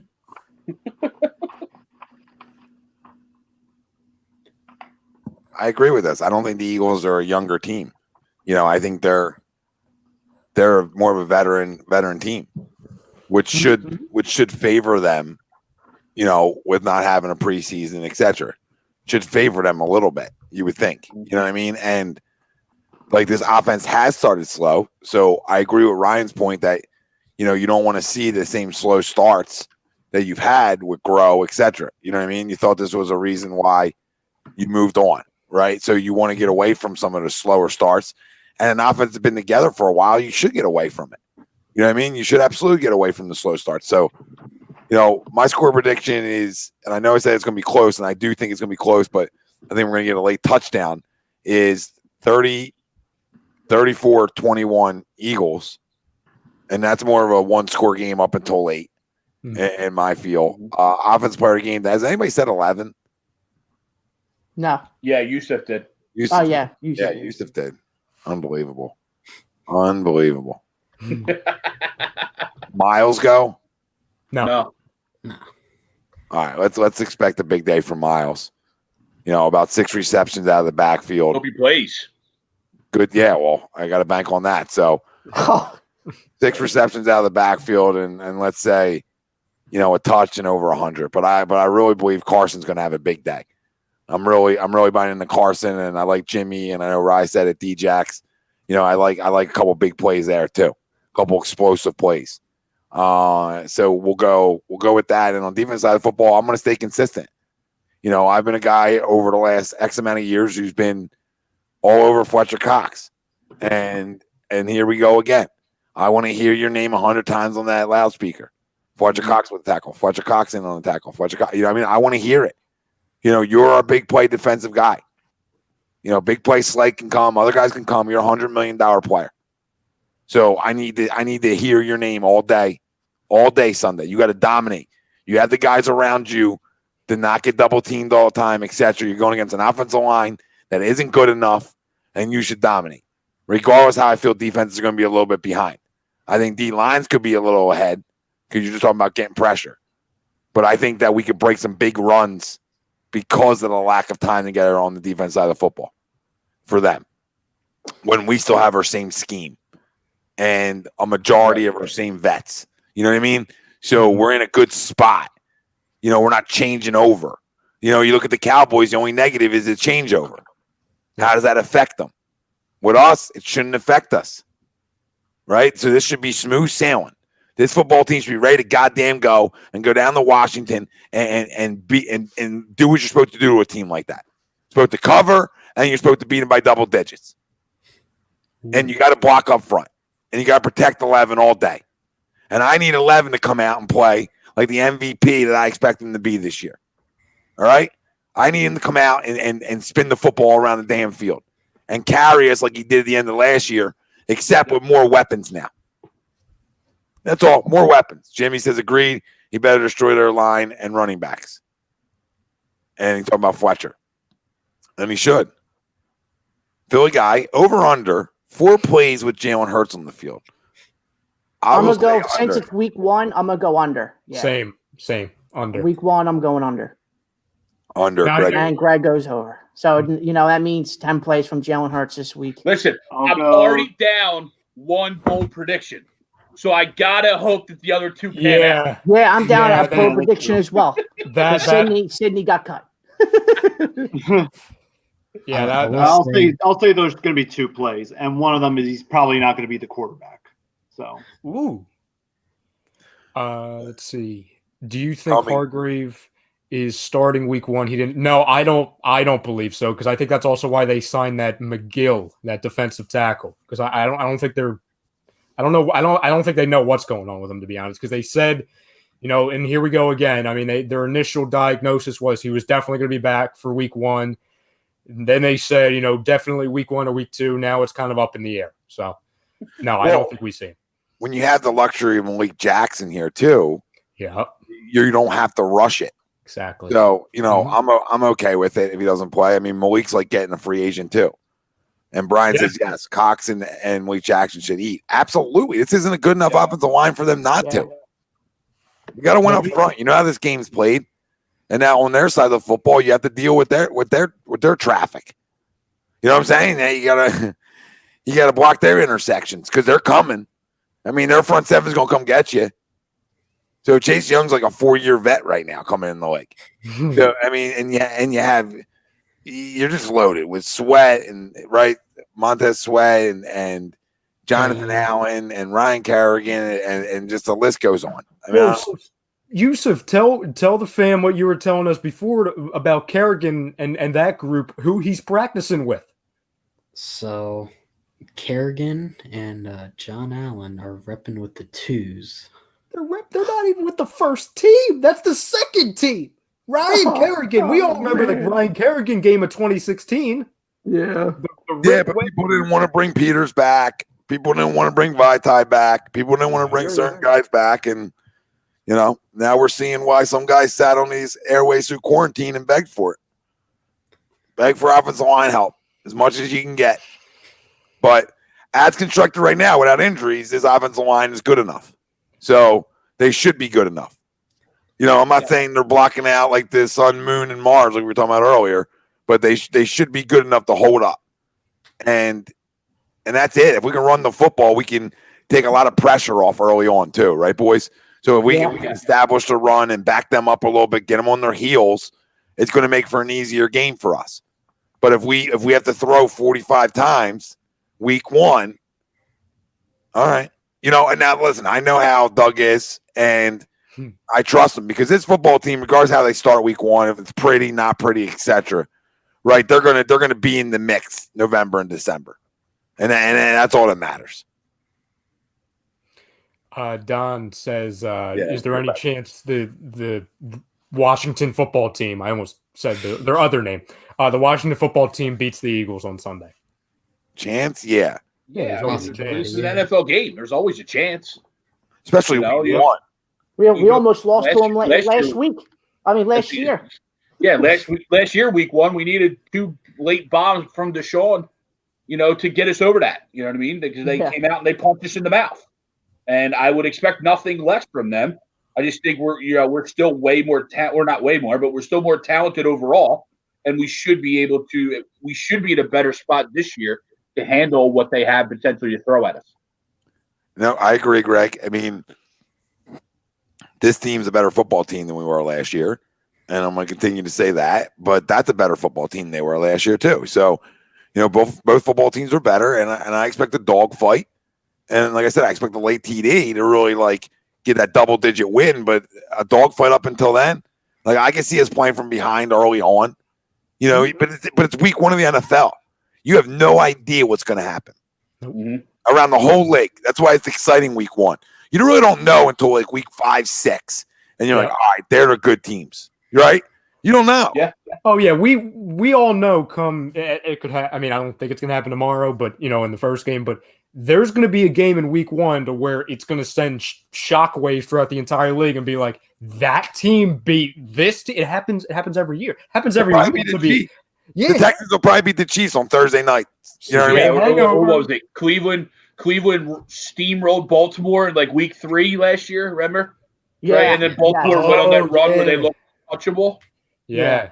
You're right. You're right. There's always something. Again, it's the NFL. Everyone's getting paid. So not like, although it doesn't look like the Miami Marlins are wearing cleats tonight, but they all lace up cleats and get paid to play too.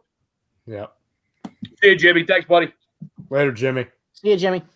Later, brother. Listen, the whole season, you don't know. You give predictions, you have fun with it, but it's the NFL, and that's what's fun about it. Is that every year somebody different? Here he is. Harlem in the house. What up, fellas? I won't ask you, but you don't want to lose to a division team week 1. You don't, Harlem. I got to agree with you, Harlem. It's not ideal. It's not ideal, but week 1 doesn't win you a Super Bowl. It's a marathon, baby. It's how you're playing in November, December what dictates. I did forget Bobby said that. Bobby's going with Josh Sweat. I gotta be honest, I'm intrigued. I'm actually kind of excited to see what Josh Sweat does. You know what I mean? Because there's been a lot of hype around the kid. And now he's gonna really, given the depth chart, he's really gonna have an opportunity this year. Well, listen, if he gets 2 sacks, Bobby, I got you on A2D hat. All right. Ooh. If he gets 2 sacks, Bobby, I got you on A2D hat. So let's go. I mean, I'm good with Josh Sweat being impactful. I have no issue with it. You know what I mean? Like, guy wants to step up and be impactful. Love to have you. You know what I mean? Long season. Love to have you. Talk about pedigree. Defensive end from Florida State, but just has the injury, right? So, I'll take it. Let's go. Especially when you missed on Sharif Miller last year in the 3rd round. Yeah. Rob, then don't comment, Rob. You know what I mean? If who cares, then don't comment. You obviously care enough to comment. Love to have It's like the 3rd person in this chat that's been saying that. Like, who cares? Then don't listen. You don't like football? Yeah, if you say who cares, you care enough to comment on our show. Thank you for attending. Now, scram. It's un-American. Make sure you hit the like button before you leave. It's un-American to not like football, Rob. If you don't like football, we don't like you. That's how it works here at A2D. All right, we keep it real, and that can even be overseas football too. But you better like some football. You know what I mean? Here we go. Bold prediction. Doug calls up the Victor DeSean bomb all over again to start the season. I feel like I might run through a friggin' wall just reading that. DeSean could go off for like 150 and 2 touches easy. I think he's going to. I think he's going to have a huge game. They could go roll him. We have the ability to go in there and roll that ass. Sorry, Yusuf. I mean, we have the ability to go in there and lay 40 on you week 1. We have the ability to. I know. I love to have that too. I'd love to be a 40 spot. Where Ralphie said, "Well, you're eating pretzels second half." Just like, look at us. Look at us. You're texting everybody. You're all over social. You can pay attention to your fantasy team because you're not on a roller coaster. It's so bad you can turn the red zone. You don't even need to. Don't even need to watch it anymore. You're good to go. I love it. Oh. Hi, how are you, Finger Gates? Kevo said 24-13 Eagles. Kyle Cap not happy week 1. Fire Howie. We'll get there, Kyle. I'll be there about week 4. I'll be there about week 4. I'll be there. I'm always there for Howie. Well, you're also fired, Doug, too. Yeah. We don't listen to what Greg says. We just let him talk. Not many people do. ETP says he can go for a 40-piece week 1. I'll take a 30. Kevo, I was like off for a second. What was that, Frank? I didn't see it. Was that Natty O's, Dad? All right, brother. Love to have you. Hey, Frank. Don't tear. Hey, brother. Don't tear. This one's for you. The rest of this is for you. All right? The rest is for you, big guy. This is for you. It's for you. I got a little teary there. Oh, I don't. I got a little teary. Jeez, week 1 is what it does to you. The NFL season. Later, Frank. So, a ton of fun, but I could go for a 40. But Kevo says, what's up with these reports, Doug not liking what Howie and Lori? Listen, I'll say this a million times. When you win a Super Bowl, all right, and the way you did it, you should have the whole damn organization. Yeah. You should be able to say whatever the hell you want to say. So listen, did I think grow? Do we believe grow? Time to go? Whatever, right? Yeah. Yeah. I But think again, for Bro, it was time to go. You don't blindside your head coach. So that's what especially when he's up out on the podium saying, all my staff's coming back. And then an hour after that, they're all fired. So it's mixed singles right there from your owner to your GM and out to your coach. Yep. And then how do you got to move forward from that, which is hard. But he does definitely, I mean, fam, let us know. I mean, Doug Peterson does not deserve to do the grocery shopping and have a ton of say in his organization? I mean, like a football guy doesn't have say or enough of it. So then this goes back to Howie Roseman being a rat snake face bastard. Okay, hey, that's what it goes back to. He did do right was get him in the closet. Get him in the closet. Listen, if you're butting heads with your head coach, Howie, I mean, I'll fire you yesterday. Because if anybody in this organization I trust more than anybody is Doug Peterson. Okay, I put Doug on a pedestal and this shit. They ever said don't put pussy on a pedestal? Well, we are. We are. You know what I mean? You ever heard that one, guys? You ever heard that one? Yeah, so I mean, we are. That's what we're doing. That's what I do with Doug. You win me a Super Bowl the way you want it, and you take me to 2 more postseasons the way you've done it, you gain the respect from me, a contract extension, and control over player personnel in this goddamn organization. You deserve that. Yeah, big time. All right? You deserve that. The Super Bowl winning, the win Super Bowl ain't easy. You deserve Andy Reid type carte blanche in this organization. That's it. Also to win without your MVP quarterback. What'd you say, Yusuf? I said also to win without your MVP quarterback. That doesn't get carte blanche. Like you got a power trip still, Howie. Come on. And then the next year he gets hurt again, and you got to do it all over again. Don, halfway through the year. Don, it would be great for A2D if Howie Roseman wants to come on and explain himself to me. But I'm going to tell you, he's going to get asked tough questions that he's not going to have the answer for. And we're going to do a circle. There'll be a circle around, and he'll try to circle around him, and that's fine. But he'll get asked the tough ones. It'll be the hardest presser he ever did with one guy, essentially. You know what I mean? Like, if it was me and him, it'd be the toughest presser of all time. We'll have 42 questions for him. I'll pull the family. I'll get your guys' questions. You know what I mean? One for every draft pick he missed on. Could you imagine? We'll be here for a couple of days. We'll be here on the friggin' longest live stream ever. I might quadruple team him. I might come in with like a starting 5 and just him. I mean, he's like, oh. You know what I mean? And I respect the guy, but I got questions. He'll be thinking after that interview, man, I should have drafted one of you guys. You know what I mean? Yeah. Brian knows it. Tommy bringing out lines of 4-year-old virgin, putting pussy on a pedestal.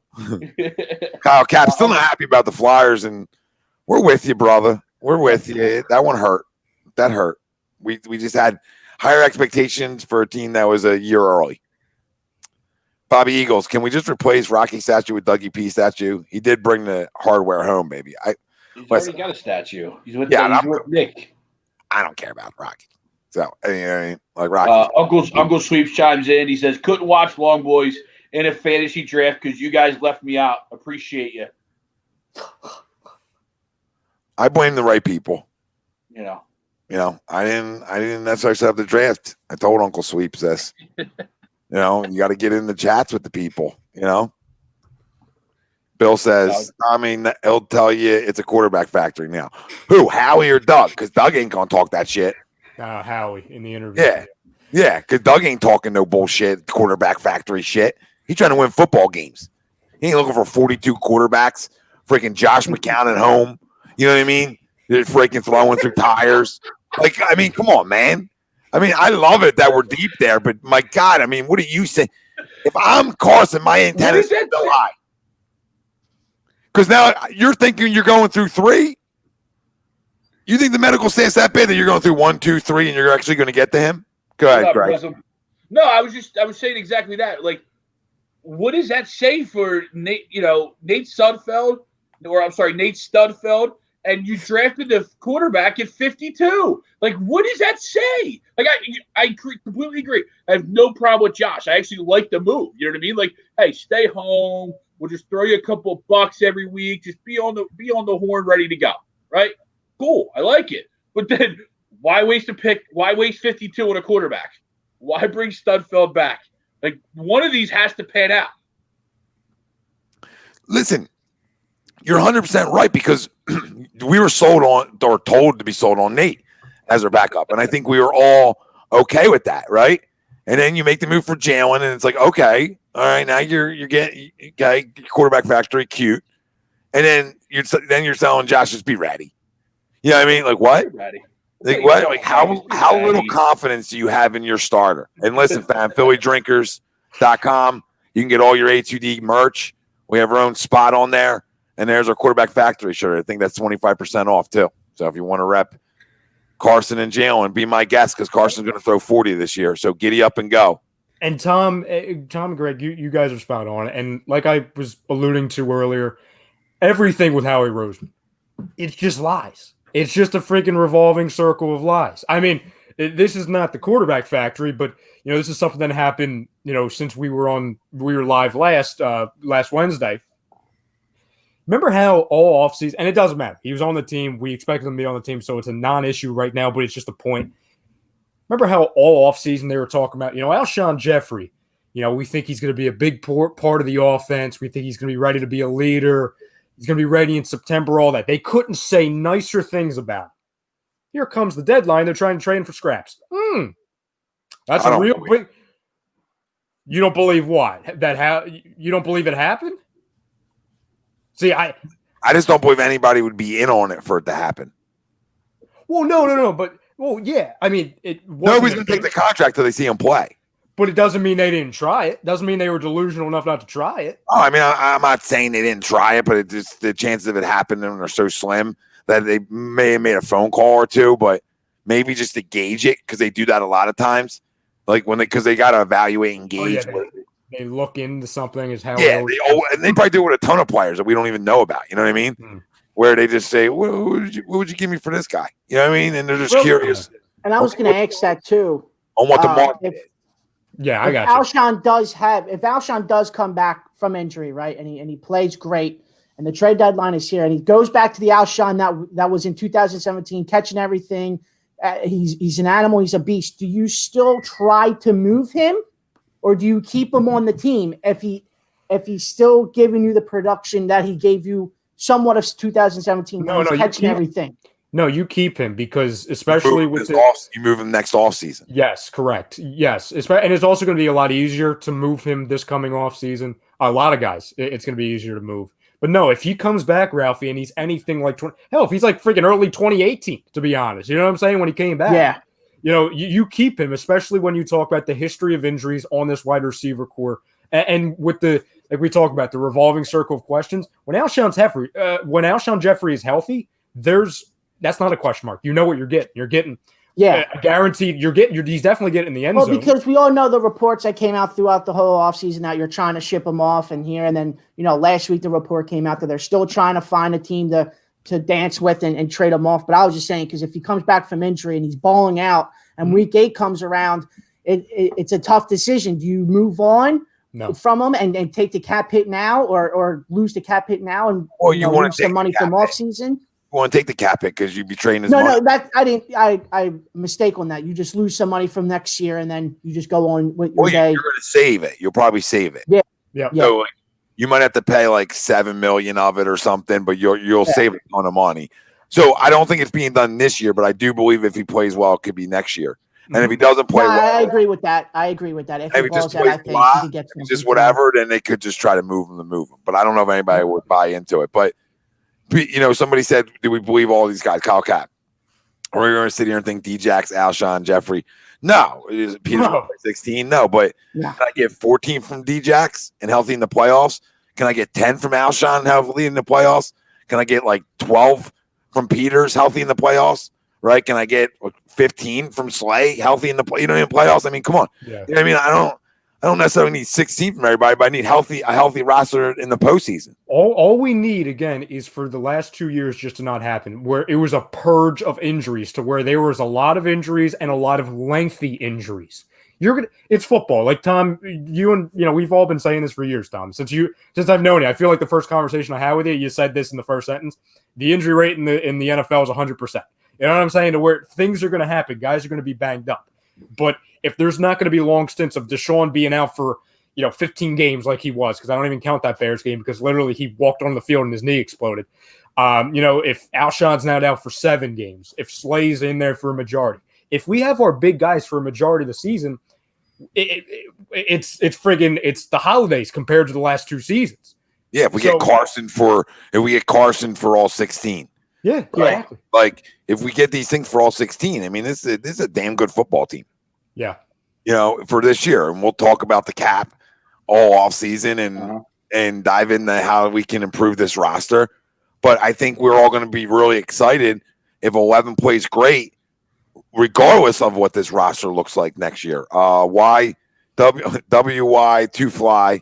Sup, HUD family. Eagles are back. Go Birds. You know it, baby. Let's go. Go Birds. Fly, Eagles fly. Let's go get it. Yep.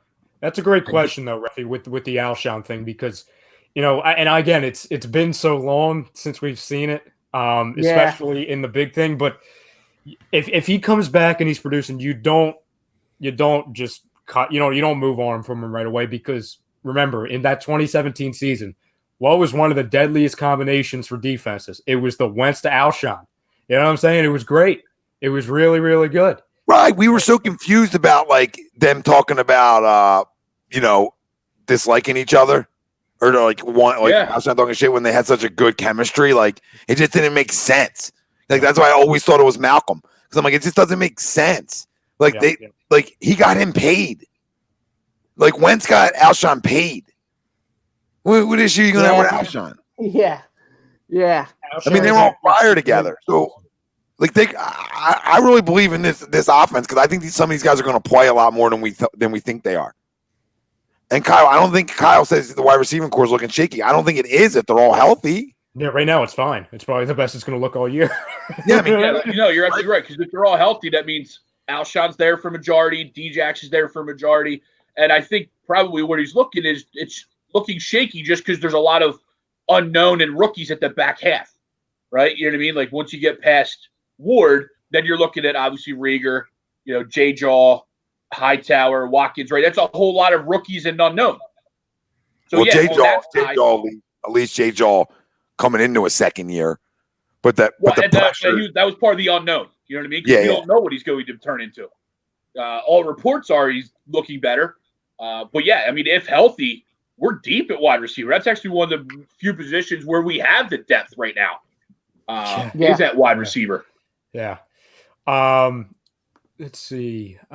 He says, wish we could have grabbed Van Jefferson or Jeremy Chin with the 53rd instead of Hurt. I mean, you could say that with any player, to be honest. And again, anybody in the draft outside of the quarterback. and that's not a shot at Jalen. I feel like we need to clarify that every time for the people, because then we'll get the people, oh, you just hate Jalen. No, we love the kid. We like him. But I don't care about that. It's just you could have gave me a 7th round pick at 53, and I would be like, okay, and Lyman, we'll see if we can develop them. You know what I mean? Like anybody. We got a 16-0 prediction. No bets. No bets at 16-0. Easy. Sup, HUD fam. Sup, brother. Listen, me and Wilson have done that on the show in the past on HUD where we've 16-0 and went to Broad Street, and that's when preseason started to mean nothing to me. It meant nothing to me. Preseason Bradford 4-0. Yep. Bradford. I can't see a loss. I can't find one. There's none here. Literally, that's the day I stopped doing team by team predictions, on win losses. All right, we'll beat this team. Yeah, I just tell you what I think this team's around. All right, now we're a 10-win team. You know what I mean? Or we're 11-win. You know what I mean? I don't even look at the schedule. I don't even know what it is. I could care less because the schedule is going to be going to change anyway. So it never matters year to year. Brian, Quez Watkins, John Hightower, and Rager. One of them is bound to be a Pro Bowl caliber player. Consistent. I mean, I would guess it better be Rager. No disrespect to the other two, but one's a first round pick, the other two are late round. I don't give a rat's ass. I don't give a rat's ass who it is. Oh, same. You just give me. You tell me one of them a Pro Bowler. Give me every one of the three you want to give me. I mean, I prefer it for be Jalen Rager, but I don't care. I need a Pro Bowl caliber guy. So you know what I mean? Like, you miss on one, but you hit on another. We'll take it. You're not going to hit on every. You know what I mean? That's fair. You got to hit. That's fair. Give a shit how you hit. Just start hitting, baby, because your job's on the line. So Jalen Rager better be 1,000-yard guy his rookie year, because I understand rookies, wide receivers take a minute, but the pressure is on Howie Roseman when it comes to his draft picks. Some of these puppies need to say, "Hey, I'm good enough to play here. This was a good pick." Rented Ammo says, "What's up with Jordan Mailata?" Listen, it's a rugby guy. You know what I mean?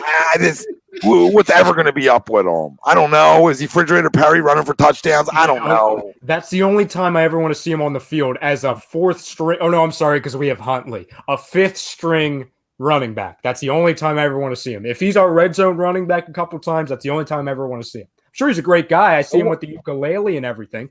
But no. If we see him on the field, something bad happened to the guys, like the five guys in front of him. Yeah. Ain't that the one solid is he's still young, but then we always say that every year. So he might as well be 30 by this point. I think we've said it every year so far. Yeah. All right, boys. So let's segue, and we'll get into division predictions. Okay. I'm excited. And we'll start over in the AFC East, and obviously Buffalo, Miami, New England, the Jets. Who do you guys have winning 23 the AFC East? The Buffalo. AFC East, I have the Buffalo Bills winning the AFC East this year. Greg? Greg? I'm going to go New England Patriots. I'm going Bills. I'm going Bills at 11-5. Their defense is just I do like the Bills, though. I do like the Bills. I just need to see it first. Well, you saw it last year, and you're missing like 42 starters on defense in New England. I just can't. He is a mad scientist, though. He can be as mad as he wants. That's tough to overcome, honey. I mean, that's not like you ain't losing two. You lost half your defense. Opted out. You know what I mean? Like, that's hard to overcome. So until I see that, right? That's the other side. Until I see that, I'm gonna go with the Bills. So, yeah, I love you though. I mean, I understand it. Because you make the pick sort of forgetting that there's 42 guys out. Yeah, I've got the Bills at 11-5, Patriots 8-8, Dolphins 6-10, Jets 3-13.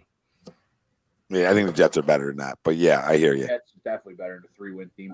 I do. Or if they're not, Sam Darnold. 3-13. Darnold does stink, but they're still better than a 3-win team.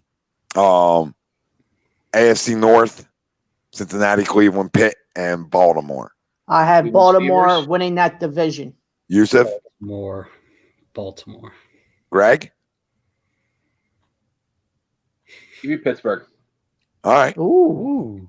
Go ahead, Tom. I like where Greg's head's at. Damn, I might almost go outside the box here. I know where you're going.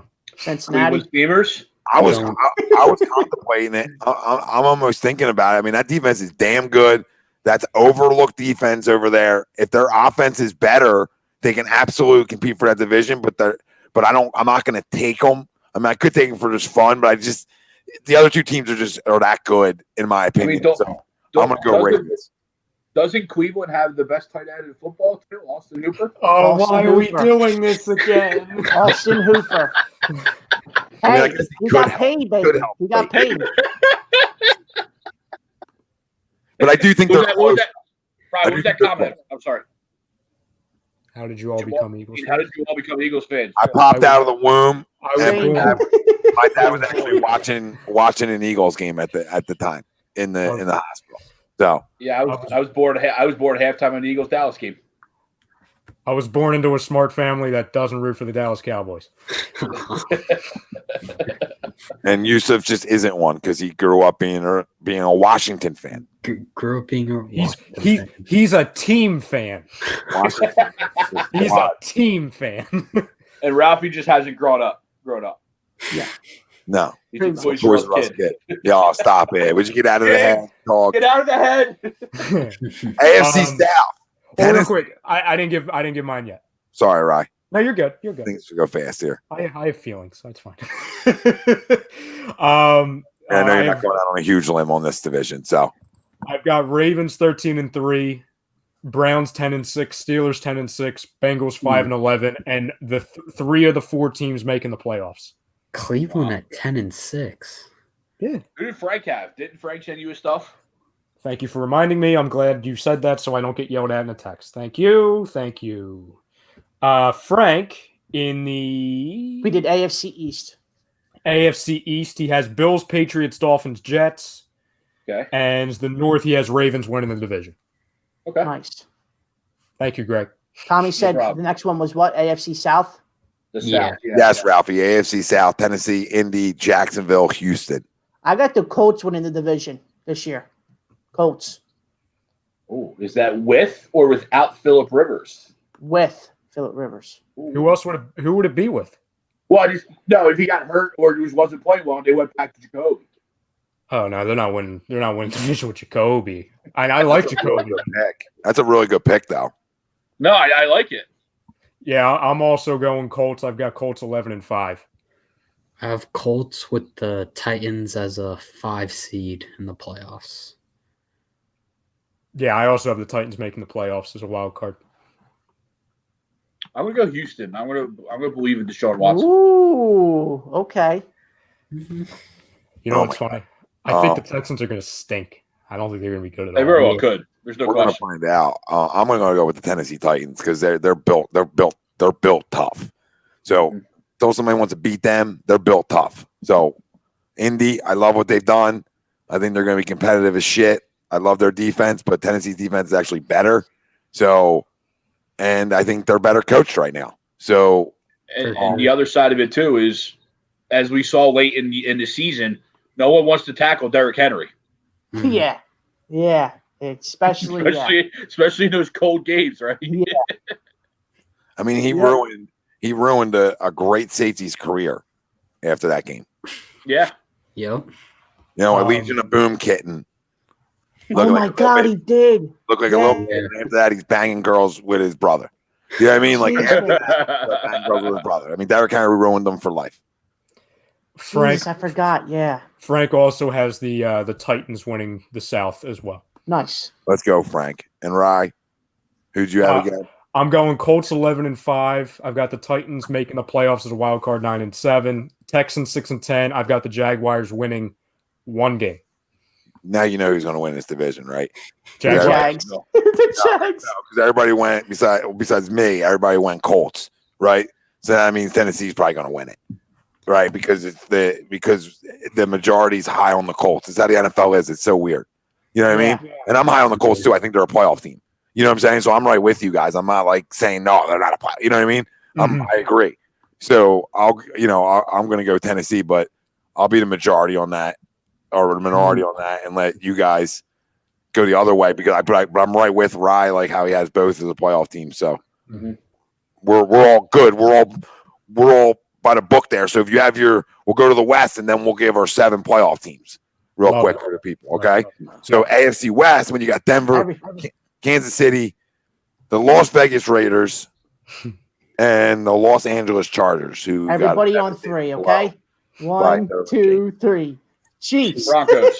I know. I paused because I thought somebody was going to go Broncos. No. I'm absolutely Chiefs. Everyone's saying Chiefs, right? Yes. Yeah. It's a shame because Derwin James and no quarterback is all the Chargers are missing. And then I really Yeah, I know. It sucks for Derwin James again, man. Jesus. I really wanted to predict the Broncos to be like a borderline wild card team, but they just lost Von Miller. So I mean that's gonna really hurt them. No, you're right. And on offense, it's kind of like what the Jets have gone through, right? What the what the Redskins are going to go through, what the Giants are going to go through. What next level of, Drew Lock do you get, right? Do you get the next step to an actual NFL quarterback, or do you just get the guy that's sitting on the bench rapping mid-game that everybody, thinks that's good, right? We saw, Sam Darnold take a little step back last year or just be hurt, and that just counted the Jets. So there's a lot of question on offense, but he's definitely got weapons. Yeah, I just any year for him to jump up, it's this year. I just love another offensive roster. Yeah, you're right, Rye. Another team that could be sleeper in that division. They're not going to win it, but a sleeper playoff team Vegas. is the Raiders. Yeah. Definitely upgraded. Mike Mayock's done a hell of a job there on that roster.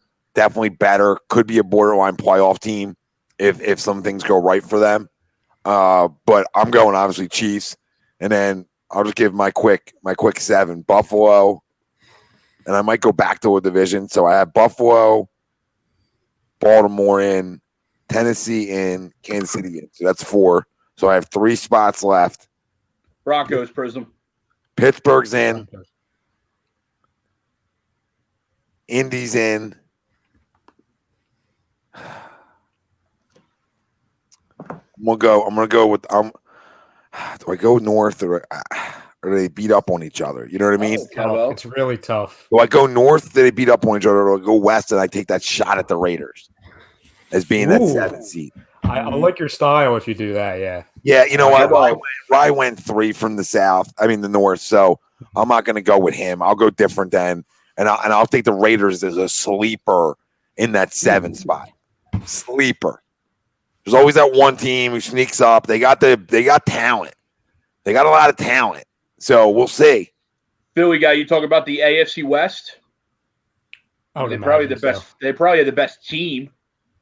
The North is probably the best. Not the North. But I think the North is probably the most, equal and even. You know what I mean? Yeah, in the AFC, absolutely. Okay, so go ahead, guys. Everybody knows your division winners. If you want to say them again quick and just run through all 7 of your playoff teams out. Kevo with the Drew Lock MVP sleeper. Uh-oh. Yeah, I'm not there. My 7 are the Chiefs, Ravens, Bills, Colts, and then my wild cards are the Browns, Chargers, and Steelers. Damn, I got 3 teams in the AFC North going to the playoffs. So you just think that defense is going to help Tyrod Taylor, or do you think Justin Herbert comes in? See, it's difficult because if Tyrod can at least play well, I mean, he's got weapons there, right? Keenan Allen, Mike Williams, Austin Eckler is now the leading back there. Obviously, did they get younger in the offensive line through that trade? I think, they did get off. They got younger in the offensive line, so they buffed up their offensive line this year for him. But if it goes south, I mean, you could see Justin Herbert in just as quick as they did in Cleveland when he was the starting quarterback there for Cleveland when Baker was there the first year. Yep. So, but I still think it sucks because Derwin James is a great player, but he's just banged up. But I just think that defense as a whole, and they traded back up in the first and got Kenneth Murray, didn't they? So they didn't even need Kenneth Murray. He's my defensive player of the year, by the way. They didn't even need Kenneth Murray, and they traded back in the first and got him. What, defensive player of the year in the whole NFL? No, I'm sorry, defensive rookie of the year. I'm sorry. Oh, I was like, geez, my God. No, I'm not there yet. That'll be year 2. That'll be year 2. Good. No, Howie. I'm a big Chargers guy. We had Mr. Uchina on, and that was a great time, a linebacker there for the Chargers and during our quarantine interviews. And, I can't say enough good things about that football team. Their head football coach, I love, and I think they got a good culture there. Just that quarterback away. I'm more of a Justin Herbert guy. I think he's like NFL. He's like your NFL type quarterback.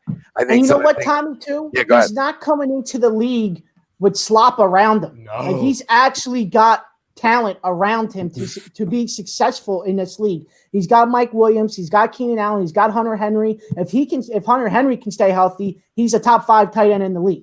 And then he's got one of the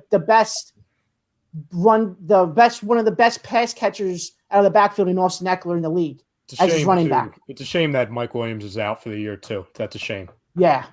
And you know what else, Ralphie? What helps a good young quarterback? Damn good defense. Yeah, Defense. defense. So I mean, you might have one of the best fronts in football. So I mean, I all my point is I like the Chargers. I just didn't put him there because of Tyrod, but he's also never had really talent like that. So we'll see how he is as just a veteran. Tom, do you think we're going to see the kid this year? Yes. Okay. How soon? I don't know. It just depends. Listen, Tyrod Taylor can play good for a couple weeks. He's done it before. Yep. So he can hold that process out by just running around, making some plays. Like he could play. He could be their starter all year if he plays well. I just think the second you have a couple weeks where you're not playing well, or if they're out of it, he definitely plays. I think you're absolutely right. It's going to come down like it was in Cleveland, right? They got off to a bad start, had a couple losses, and you're just like, well, we might as well go to the kid now, right? We might as well go to Baker, and we might as well go to Justin and start this roll. We already lost 2, 3, 4, 5 games in the first 7. What else do we got, right? Yep. Yusuf, all right, give us your AFC playoff teams. I got Kansas City, Baltimore, Buffalo, Indianapolis, Tennessee, Pittsburgh, and then I have New England at 7. Wow. Just sneak it in there. Just sneak it in. Was it Brady or was it Bill? That's the big question. Sounds like it was Bill. You can't sleep on Bill Belichick. You know what? How crazy would it be if they get 10 wins this year with the losses they have on the defense from all the guys opting out and Cam Newton, the quarterback now, and they go 10 wins and win a division. Robert Kraft needs to extend him for the rest of his life. Like he's like a lifetime head coach. Like you can be in a wheelchair and still call him plays. Like it's whatever you want, Bill. You know what I mean? Like that's whatever you want if he goes. The new head coach comes in, but Bill's still calling a place, even though he's retired. He's in the locker room, just hanging, overseeing. He's in the massage parlor. Yeah. Greg loves Greg, who are your 7 playoff teams? Pats, Bills, Ravens, Steelers, Texans, Chiefs, Titans. Nice. Right. And then just a refresh for the fam, I've got Ravens, Chiefs, Colts, Bills as my division winners, and my 3 wild card. I've got Browns, Steelers, Titans. So Kevo brings up Miami. I saw a couple people that have Miami, and a lot of people are high on Miami. Is that with or without Tua? It's got to be with Tua. It has to be with Tua. If they're getting the playoffs, it's with Tua. Yeah, I'm not there with Miami. I think people need to calm down. Yeah, you know what I mean, like they made some upgrades. Nothing overwhelming. I mean, we need to calm down. Yep. That's all. I mean, we talking about the Miami Dolphins being a contender to be a playoff team. I mean, you could add 10 teams. I still don't have them in there. You know what I mean? So I love the hype, but they're not there. Byron Jones and Kevin Van Noy doesn't put them over the top. You understand? There's no pressure for them to win either. You know what I'm saying? Yeah. They don't need to get cute this year. They don't. They're not there yet. They're tougher. They're gonna be tougher. They've been tough, but playoff talk. Let's pump our brakes. All right, let's get to the NFC. We'll save the NFC East for last for the people. Yep. Teaser talk. We'll go out to the West. Rams, Cards, Niners, Seahawks. So I'll start this party off here, Ralphie, and.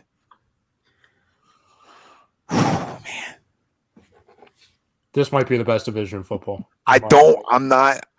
The Niners got to show me again. I don't know. The Niners got to show me again. One of the best young quarterbacks is over in that division with the Cardinals, right? I get all that, man. But there's a team out there that just wins. Dude, it's And the Niners are good, and we'll see if I got them as a playoff team because I just think they have a down year, but. It's the Seattle Seahawks right now. I mean, just until they don't win, just until they're dead. Like I'm Russell Wilson all day until they're dead because he's just that good. He's just that good. He wins games. So until he stops winning games, I'm taking him. Even though the Niners are damn good, the Cardinals to me are damn good. I could have 3 playoff teams from that division. You know what I mean? So I'm right there, and the Rams could be sleepy good. So you're talking about the Rams could come out and win 10 games. It's crazy. It's crazy to see where that. If I fast forward it, would you guys, the Rams win a division with 11 wins, would you guys be shocked? Not at all. Nah, because I think that division is just tough. I mean, you're talking about the Super Bowl team from 2 years ago. Yeah, I'm just saying, like any team I could tell you, Cardinals win 11 games, win a division. Yep. Would you be shocked? Nope. No. Niners win 11 games, win a division. Would you be shocked? Nah. No. That's my point. Seattle wins 11 games, win a division. You shocked? Nope. Nah. The whole division. Definitely not. That division's crazy because the Yeah. Rams do have a good football team. Yes, and I agree with Philly guy. They're last to me, but you could swap that. And I would be like, oh, okay, Seattle out down here. Yeah, You know what I you mean? put that in any order. You know what I mean? Like Seattle down here. Like whatever Yeah. team you pick here is not wrong. That's all It's my crazy, point. it's crazy to think that, You you know, a just couple back. Okay. Anthony A's comments might be starting back up. So I'm taking Seattle. Ralphie, who you taking, Dad? Sorry, Ralph. Seattle is my division winner. Let's go. Pound it. Go on away. Give me a little pound it right. Come on. Dab her up. There we go, babe. Explode it. Use it. Hold on. We got back. Hold on. Let me just come this way. Let's do it right. Come on, we late. Come on now. Trigger late. There's a goddamn delay. Give me no delay. Not with me and you. Lower, Ralphie. Lower. Lower, my Come on, son. dude. Lower. 1, 2, 3, go. Oh, there is a delay. Jesus. Told you. This is him. All contenders. She says. Delco talk. Delco talk. So Ralphie has Seattle. I have Seattle. Yusuf, who do you have in the NFC West? I have Seattle at 13-3, the Rams at 10-6. I have the 49ers at 8-8. I think they have a Super Bowl slump. Love it. And then I have Ralph's 4th-ranked offense at 7-9. Not yeah. I don't know if they're 7-9. Mm-hmm. Seattle 13-3. I'm waiting. It doesn't bode well for any of my fantasy teams, Youssef. You stop that. Greg, go ahead in the NFC West and go ahead and take Arizona. No, I'm going to take the Seahawks. I think they're one of the best teams in the NFC. You hit everything on the head, right? They're just so consistent. And any team that has Russell Wilson back there has a chance to win every game they play. And say what you want about Pete Carroll. The gum chewing, etc. The Adderall pumping early on in his career. 4th down in the Super Bowl. Yeah, but a football coach that I always has his team playing well when November, December. When it matters. Always when the weather gets cold, they start playing football. And I look at those teams as the teams that I think are always in the dance. Right? So I'll give you the full division. I've got Seahawks. Tell them we've been here, Ralph. We're listening to you. You did the whole AFC. We're here. Go ahead. Read them out. I've got the Seahawks at 10-6 winning the division. I've got the Cardinals at 9-7. I've got the 49ers at 8-8. And I've got the Rams at 6-10. It's funny. Where do you hear my playoff teams from there? Because you will be surprised. It's the whole AFC West. Who I leave out. I'm leaving somebody out. Oh, I know. Yeah, I know. It's going to be a surprise. So NFC South. Now, you assume it's the Bucs, right? We assume Tampa Bay should be, right? New Orleans pretty good. Yeah, their defense is very good. New Orleans pretty good, but listen, I'm a Brady guy. Yeah. So until he can't play, I'm going Tampa Bay. Ralphie? Yeah, that's who I've won in the division, Tampa Bay. Yeah. New Orleans at 13-3. I have Tampa Bay at 9-7. Falcons at 7-9, and the Panthers at 5-11. Wow. Teddy Two Gloves. I don't know if I'm more shocked about the Panthers winning 5 games or the 13-3 out of New Orleans, and then 9-7 out of Tampa. Wow, you sit down on the Bucs. Okay. Tampa misses the playoffs, but the Pats get in. It's Belichick. Was it Bill or was it Brady? I see you two down there. Yeah, Like a big Brady goat does. So how funny is it that they both get in and you still have the same debate? Was it Brady? Was it Bill? Yeah. How great would it be if the NFL set it up where they played each other in the bowl? Like, you know what I mean? Like, that's so You're NFL. talking something that's probably going to happen. Yeah. That's NFL-ish. And then the whole 2 weeks is, who was it? Yeah. That'll be Who so much was fun. it? That'll be so much fun. Right? Every show, who was it? Welcome into HUD Radio. Who was it? Welcome into HUD Radio on Thursday. Who was it? Every HUD Radio on Friday. Was it really Brady though? Andy's not even talking about wrestling. Who was it, Brady or Bill? Or was it Gronk? Was it the Gronk Who was the shirt? Gronk? Yep.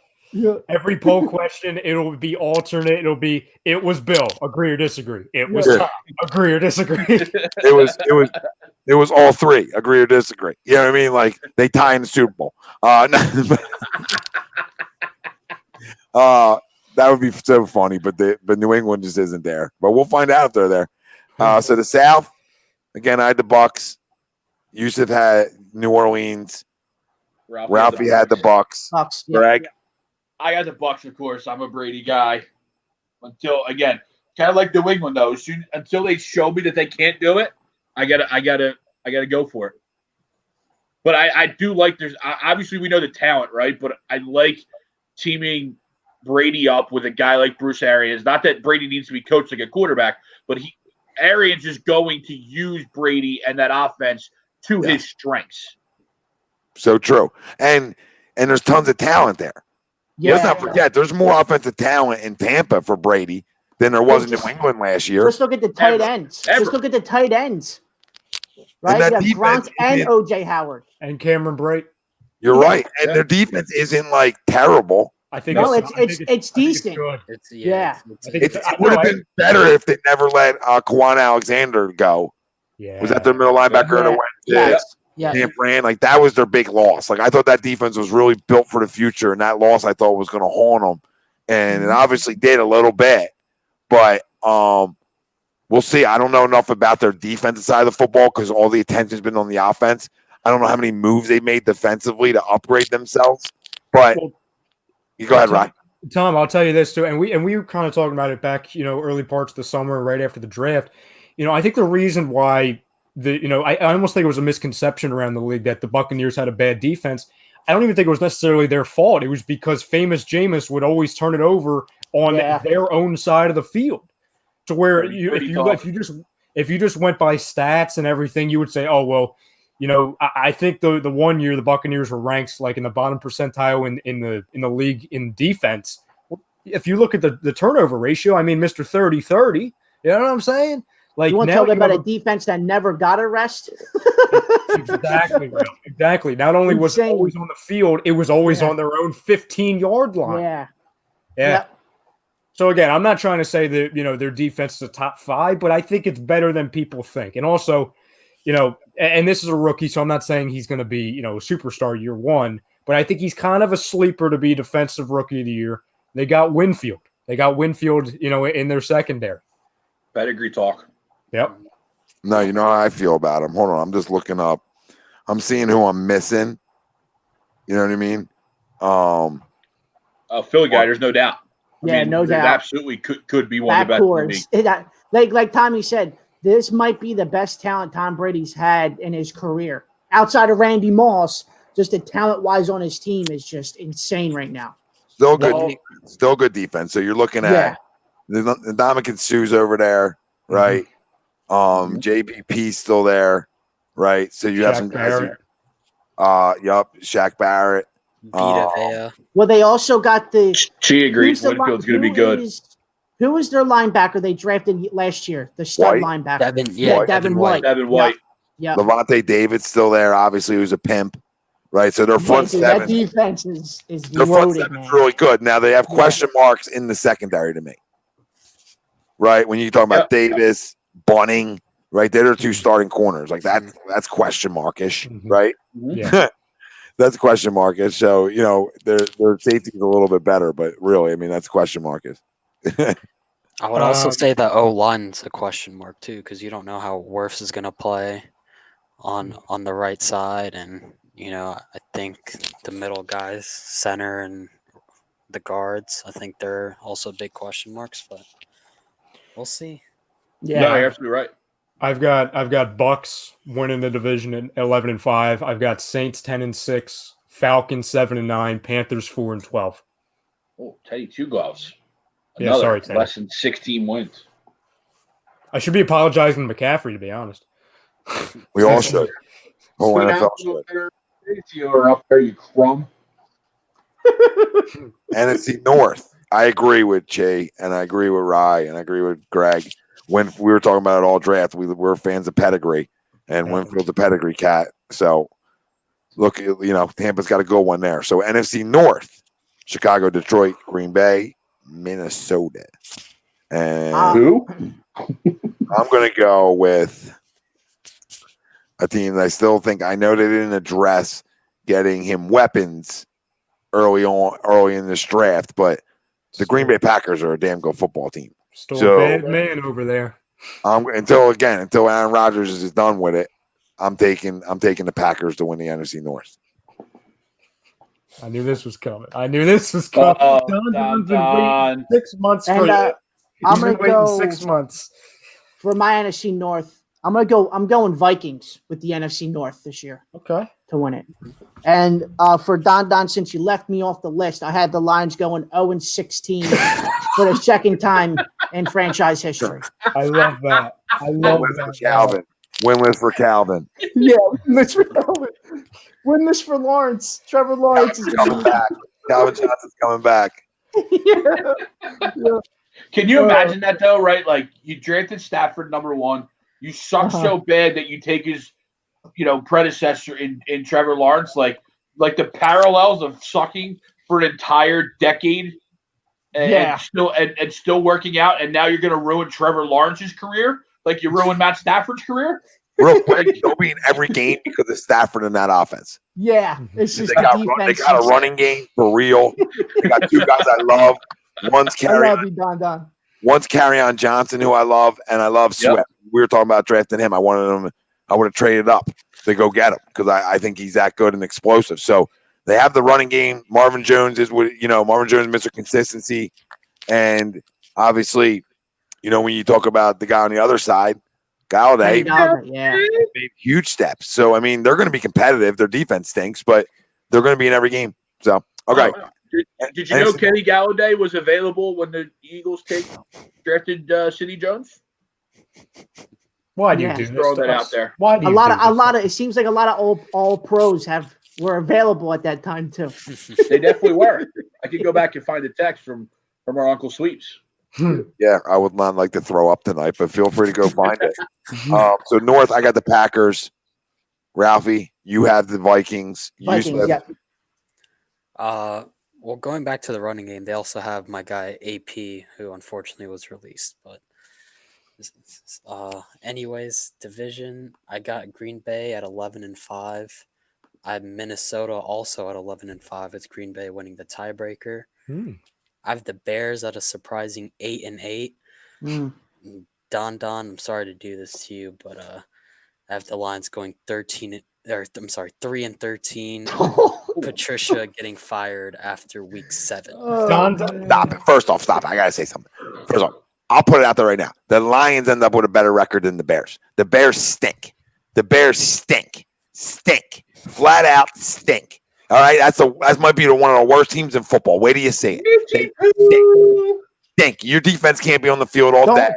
Don't let Chrome hear this now. They stink. Mitchell Trubisky stinks. Nick Foles isn't good enough. All right, their defense can't win them every game, and the Lions offensively are going to be in shootouts with people because Stafford freaking slings it. So I don't give a rat's ass. Matthew Stafford's 1,000 times better of a quarterback than Mitchell Trubisky. There ain't a shot in hell. I'll put a lot of money on this that the Detroit Lions finish with a better record than the Chicago Bears. The Bears stink. It's not about you, Yusuf. I just hate Mitchell Trubisky. I hate him. I think Nagy's a smug bastard. I think Nagy stinks as a head coach. He's an overrated head coach out of the Andy tree. Wasn't even a scientist. He's a mad scientist. Stinks. Overrated. Bears are overrated. They're not good enough. They're not good enough. And again, your defense, who I think is loaded up, but still can't be on the field all the time when your offense is terrible. Here's and the Lions can put up 40 a game. The Lions can put up 40 a game with Stafford. So can't stop me or you, but they can put up 40 a game. I think the Bears will draft Trey Lance in the upcoming draft. I do think this is their last year with Trubisky. Yeah, we thought that too when they paid $23 million for a quarterback who's going to sit behind them. because they had to give him another cookie because it's their guy, it's their asset. And Patrick Mahomes out here winning championships, right? Yeah. Then now it's like, well, I know. we got to give him a chance. We got to. Fun fact for everybody. Did you know that both Mitchell Trubisky and Nick Foles are making more money than Patrick Mahomes this year? Just throw that out there for the Bears fans. Who's getting paid more money? Wow. Not to mention you drafted Mitchell over Patrick. You traded Good up. job. You traded up to Good get One job. spot. One spot, right? Yeah, And- we were and there. Ralph. Deshaun We were Watson. there. And Deshaun. That great package of all those picks just to move up one spot. Our video comes up on feed. And, yeah. I mean, Douglas yeah, you back have to too. draft. Deshaun Watson too. Like how somebody looks at his career at Clemson and Yeah, I doesn't know, yeah. draft. You know what I mean? A Like, winner. you winner. know, no one. Yeah, absolutely. But no, I don't think anyone really thought Mahomes coming out of Texas Tech, just not as heralded, was going to be this, right? But you saw a body of work from Watson. Well, you know You know what I why? mean? To where, like- You know why he became this? Because he got a chance to back up Alex Smith and play with Andy Reid. You know what I mean? So he went to the perfect storm, right? In my Also opinion. pedigree. And Andy loves them gunslingers, man. If you can Loves throw the also ball pedigree. 50, 70 yards. Hey, Andy- Real quick, DJ says, "Well, Yusuf, bearing injury, Stafford and Galladay are worth 5-6 wins." I agree with him. And then Kevin McDonald says he heard Lane may not play. Yeah, it's iffy, but I believe he did practice limited today a little bit, right? Was he one of the limited guys? That's right. Yes, Yeah. he was in pads. He was in pads. Okay, so he's in Pat, so that's a win. That makes me believe he's going to play. Tomorrow's the real breaker on that one. Okay, we'll get to some more comments in a second. Greg, go ahead. Give us your division winner in the NFC North. North, I have the Vikings. Well, Nice. I don't get the Vikings love. No, I'm just not. I'm not Uncle Viking. And fam, if anyone hasn't seen or missed it, this was our reaction on draft night. Ralphie, Tom, me, everybody, when the Bears traded up to get Mitchell. Are we about to call the Bears the dumbest organization in football right now? The Chicago Bears select Solomon Thomas. Mitchell Trubisky.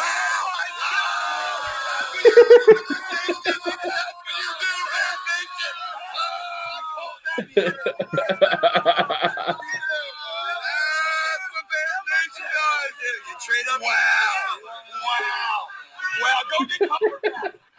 Go get Cutler back. We knew it then. We knew I it remember then. that because there was Bears fans in the photo booth, and Yup. Tommy's like, "Just stay there, just stay there." There you go.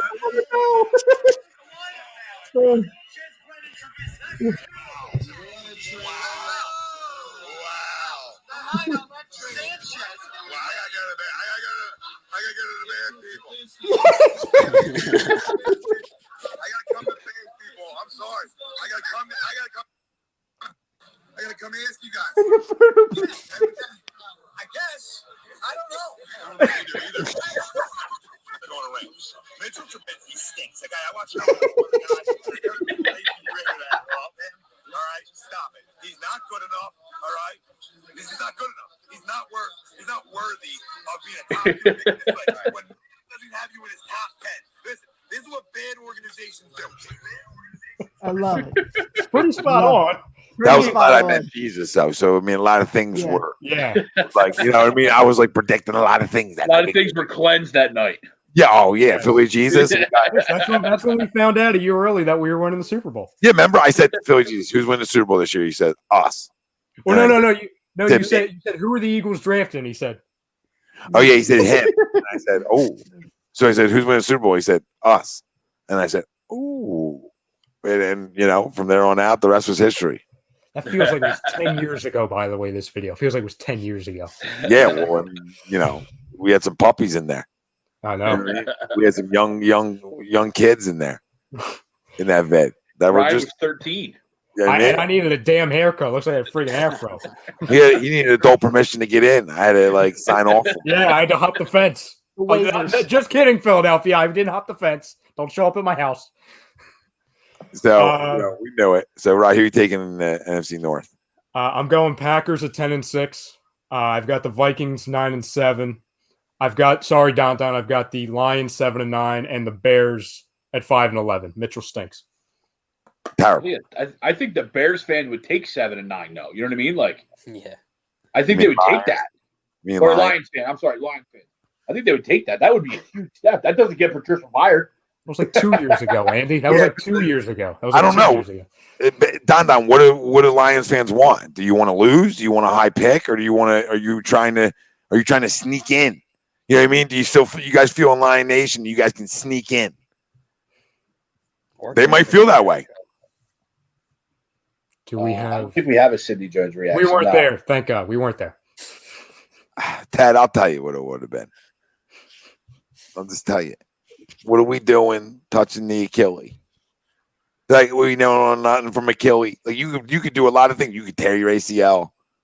You could break your damn back. You know what I mean? You could do a lot of shit. When I hear Achilles, I get nervous because that's where your explosion is. Yeah, So do especially you from get a it corner. back? It's a crapshoot. Like, you know what I mean? You could get it back. D'Amico Ryans for the Eagles' first year after the Achilles. I think he tore it twice. Yeah, but remember, first year he came here, it wasn't good. And we're like, No, yeah. looks slow. Year two, he rebounded and looked good. Yeah. You know what I mean? So there's always the chance the guy rebounds. Now that guy was a veteran. You know, a rookie coming in, that's tough. But I mean, listen, the reaction, anyhow he picks, the reactions haven't been good. Okay, I'll just leave you. Now that I want the playoffs, I hear you, babe. You better hope Stafford might have to throw for 50 because you have nobody on your defense. Your defense is atrocious. So There's Okuda and nobody else. yeah, Akuna Matata. That's on their defense. They don't even have the Well, Matata. no, they have Trey Flowers. So. Oh wow, flowers. So now we get to the fun one, which is the NFC East. And we made you wait 2 hours and 30 minutes, essentially. Maybe 31. And now we're here. And I'm a big even guy when it comes to the Dallas Cowboys. I always have been.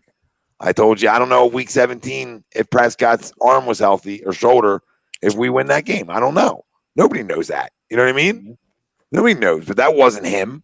You know what I mean? That wasn't him. Let's be real. Anybody with eyeballs saw somebody just throws and we're like, okay, he's hurt. Let's giddy up, right? Yeah. They're a damn good football team. And they're a playoff team to me. But listen, Mike McCarthy is a very good football coach and a great hire.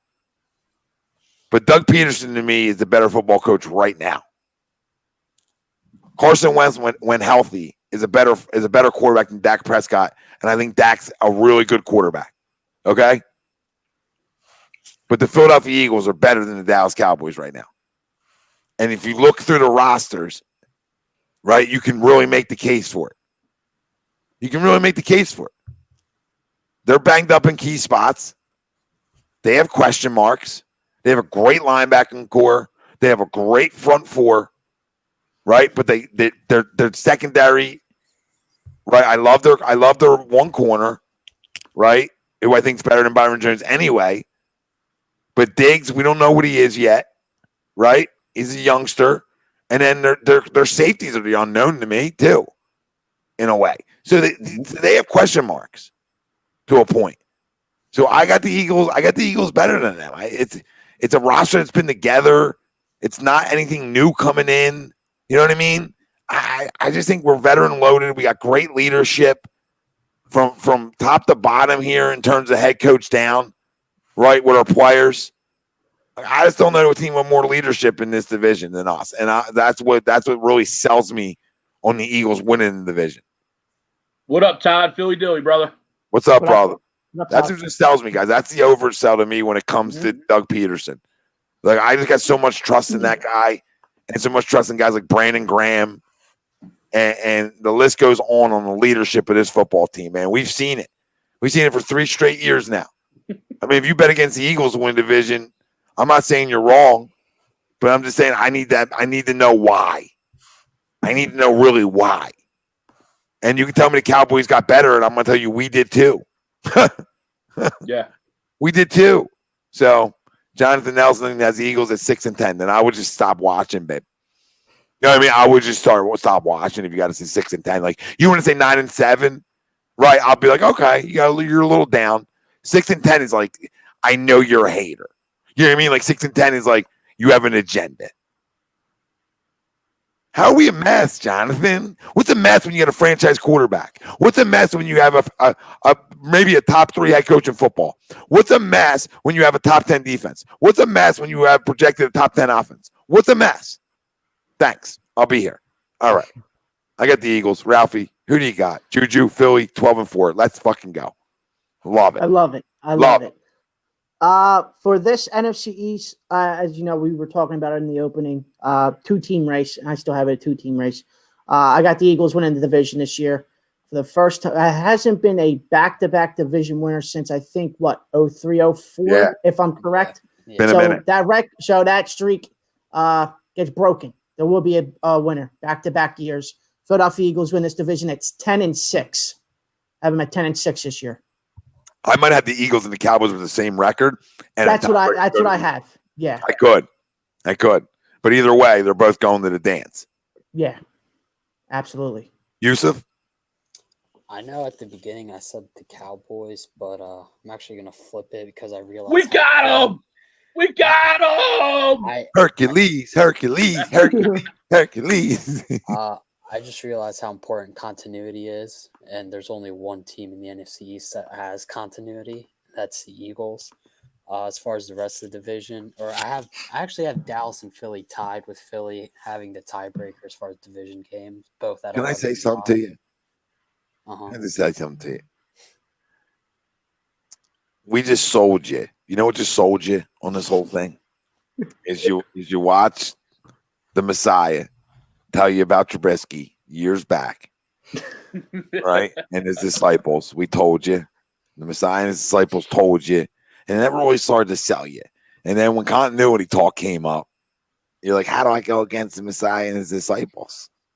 It's impossible. And look what we did to them, guys. You know what I mean? You know what I mean? We should start writing our own Bibles. Right, Ralph? You know what I mean? Let's get our own Bibles going. You know, we're predicting a lot of things together. And here's another one. So, Yusuf, it's a pleasure to have you continue, because we love when other teams' fans talk good about us. So, please, time's yours.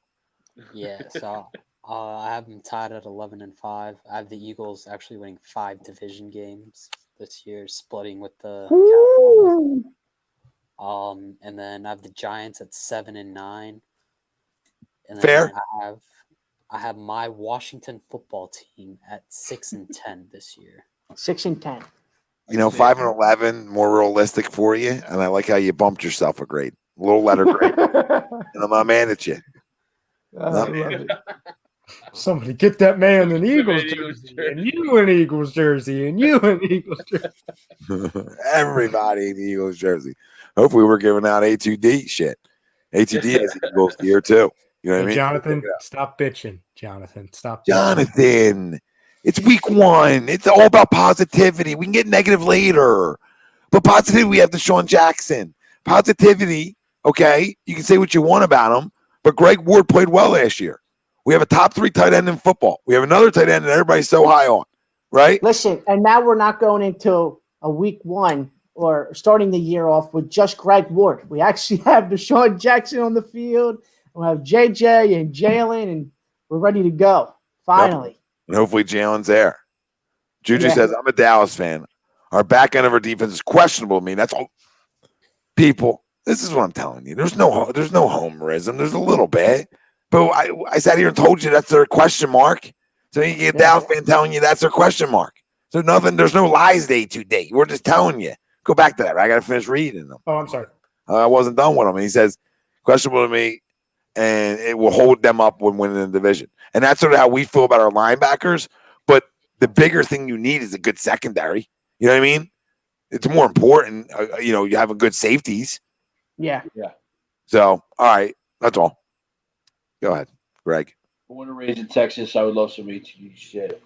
Y'all are awesome. Thanks, DJ. Appreciate it, man. DJ. So listen, we're gonna hook you up, brother. All right. First time seeing you in here, so let's hook you up. Hop in the DMs. We'll get you hooked up with Philly drinkers, and we'll get you a shirt down there. All right. We'll take care of you. And remember, put in your score predictions, offensive, defensive player of the game. You can still write them in and screenshot them. And if you win, you get $75 free A2D gear on the house. So let's go. Don't forget that. Write them in. Write them in. So, Greg. You have cookies. So before I get to the division winner, I want to go ahead and just a few names that were available when Sydney was drafted. Joe Mixon, Juju, Hold on. Shut Alvin Kamara. Stop. Joe Mixon is great, dude, but stop. Okay, just go with everybody else. He's beating up people in a restaurant. Go ahead.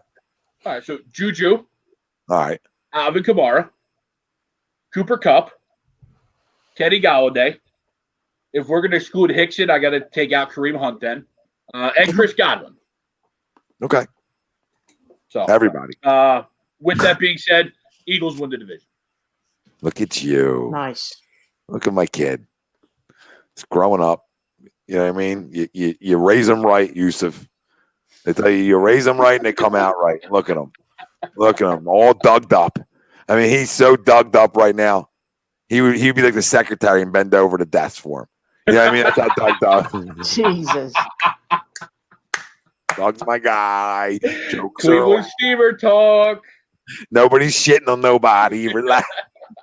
Relax. No Odells. Everybody calm down. I can't believe she just came out and said that like that. She was like, yeah. Shit right on. Yeah, what? He wanted video of me dropping a deuce. Yeah, because that's normal. That's what people do. Yeah, that makes sense. I mean, the more I saw you dye your hair, the more I understood there was things. Look at Jonathan. And he's back. And he's back. He's back. Let's go. You got to cover it over. Let's go. Philly guy loves some free A2D gear. Same thing. Hop in the DM. We'll take care of you. All right, we'll take care of you. All right, that's gonna have to do it for the night, though. Let's calm down. All right, you guys can go. You guys go to PhillyDrinkers.com, and A2D's got all its merch there, our own store on there. And listen, there's like 50 things you can choose from, so it's great. Like you know what I mean? Tons of shirts, you got hoodies. Our fall line's coming out. All right, so we have our own link there, PhillyDrinkers.com/A2D Radio, and it takes you right there. And you support the cause. Because we're here for the people. You know, guys just aren't giving out free shit nowadays in 2020. 2020 is an issue. And look at us. So, Rye, don't be that guy. Don't be that guy. The one thing we know about 2020 and what we've seen so far, it's too much happiness going on right now. A little too much happiness. So you have the Giants winning the division. No, I said too much happiness. No, I'm not going stupidity route. I'm not going there. I'll start from the bottom. I've got the team, the Washington team, going 7-9, Yusuf. So I'm going to bump it up one from where you've got them. I've got the Giants also going 7-9. I've got the Eagles at 10-6 and the Cowboys at 10-6. But the Cowboys breaking the tiebreaker, so they'll win the division, but we will be a wild card team. And once again, the streak will continue. No second time in a row division winner in the NFC East. I'll be that guy, and that's fine. That's fine. I'll be that guy. And I hope I'm dead wrong. 7-9 is really optimistic, but I love that. You're welcome. Thank you. Yeah, it is optimistic. You know, I can't argue that Dallas can win the division, because they can. You know what I mean? But I'm really I just have them as the same record, just tiebreakers. Because I think what's going to hurt us, and I'm not trying. We make fun of the schedule guys all the time, but there's a couple instances where, and I know early in the season we've got the Ravens on Sunday night, and we've got the Giants on that Thursday.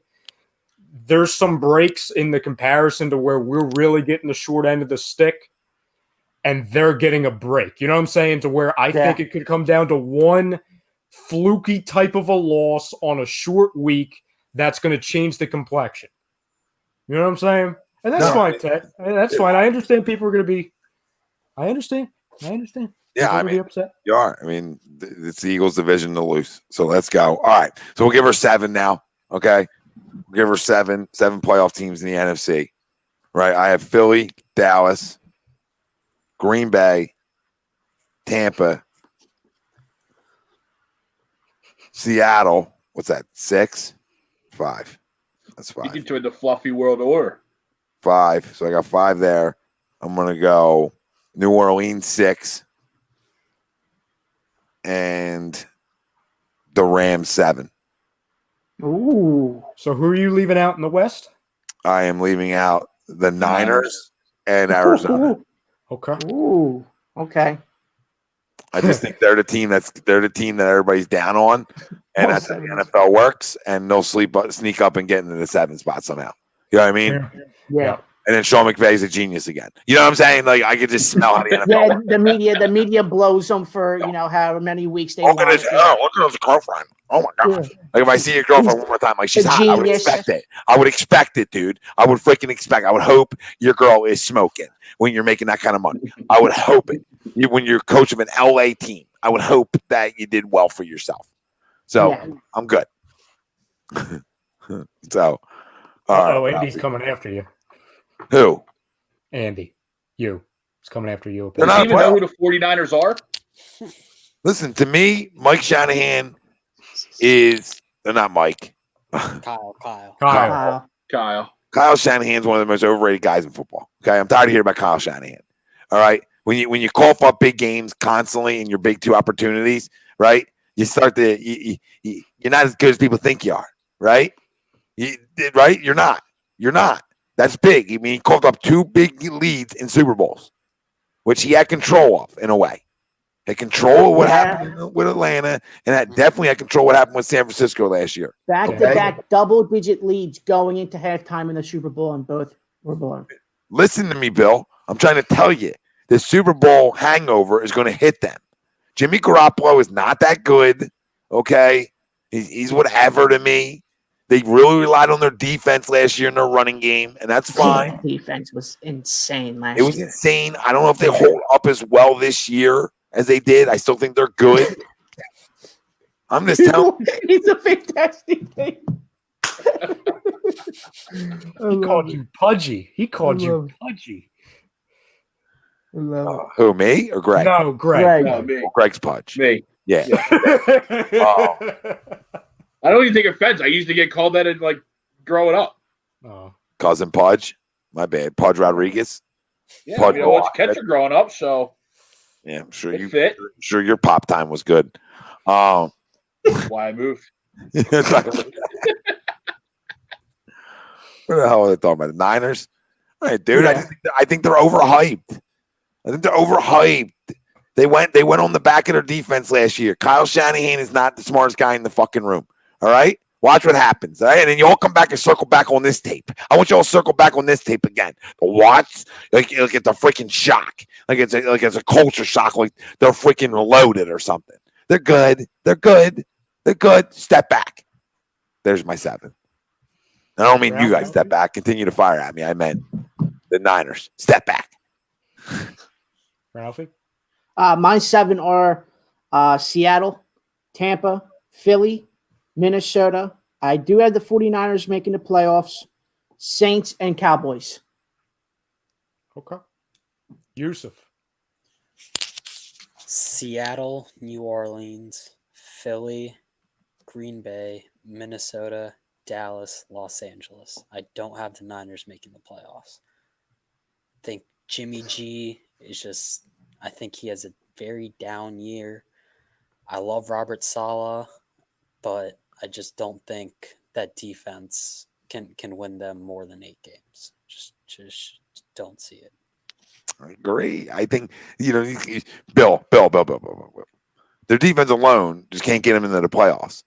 Like they carried them last year. It's hard to continue to carry. You need offensive support. You need more than what I think Jimmy Garoppolo is. I'm just being honest with the people. All right, Raheem Mostert. Calm down, hey, Raheem Mostert. Come on. I mean, can we slow down? Can we slow down? They had a good year last year. They freaking stunk the year before. Stunk. Okay, so can we just act like they could take a big step back and it's okay and they can be right back the year after? That's how the NFL works. Yeah, I was gonna say it happens all the time, especially with the teams that lose in the Super Bowl. Oh. It happens all the time. Google's fun there too, Andy. Bill. To all my peeps, Google Super Bowl losers, how they come back the next year. Besides New England, let me know. Yeah. Side down. Let me fucking know. All right. Now I'm getting feisty. It's past 12:30. I get feisty now, Bill. All Things right. will be said. Things will be said. And I don't need sleep. Sleep's a waste of time. All right. We're talking. We got sports here. We got football back. Fuck sleep. All right. I mean, I like sleep, but you guys. Andy's even attacking Bill. Even Andy. Yeah. Google Andy's attacking Bill. I mean, I know Chuck doesn't like this. So I know Chuck doesn't like this because Kyle Shanahan's the smartest football coach of all time. And I understand that. But he's not. I'm trying to tell you, he's not. When you cough up situations like that, you are then officially overrated to me.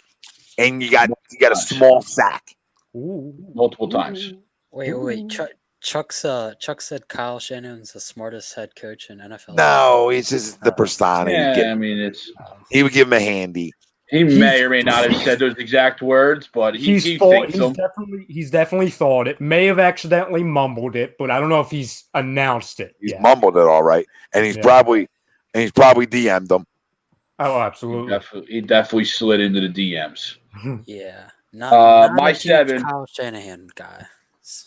Not one at all. I mean, when you blow leads in 2 Super Bowls, starting to trend. Kind of tough to, as the great Lou Brown once has said, 2 is something. 3 is called a streak. Yeah. Also, if you go from 10-6 to 3-13 and change the entire playbook around RG3, Yeah, that happened. That did indeed. My 7: Seahawks, Cards, Bucks, Vikings, Packers, Eagles, Cowboys. Yeah, Craig, I just don't know about that defense in Arizona yet. No, you're right. That's the question mark. I offensively, You're absolutely right.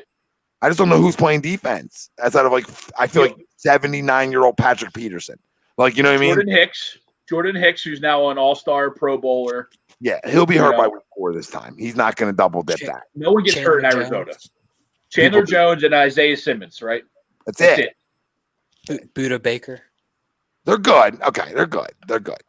They got players. Chandler Jones is a pimp, but they're not loaded back there though. No, you're absolutely right. Like they're good, but they got like everybody else, they got holes.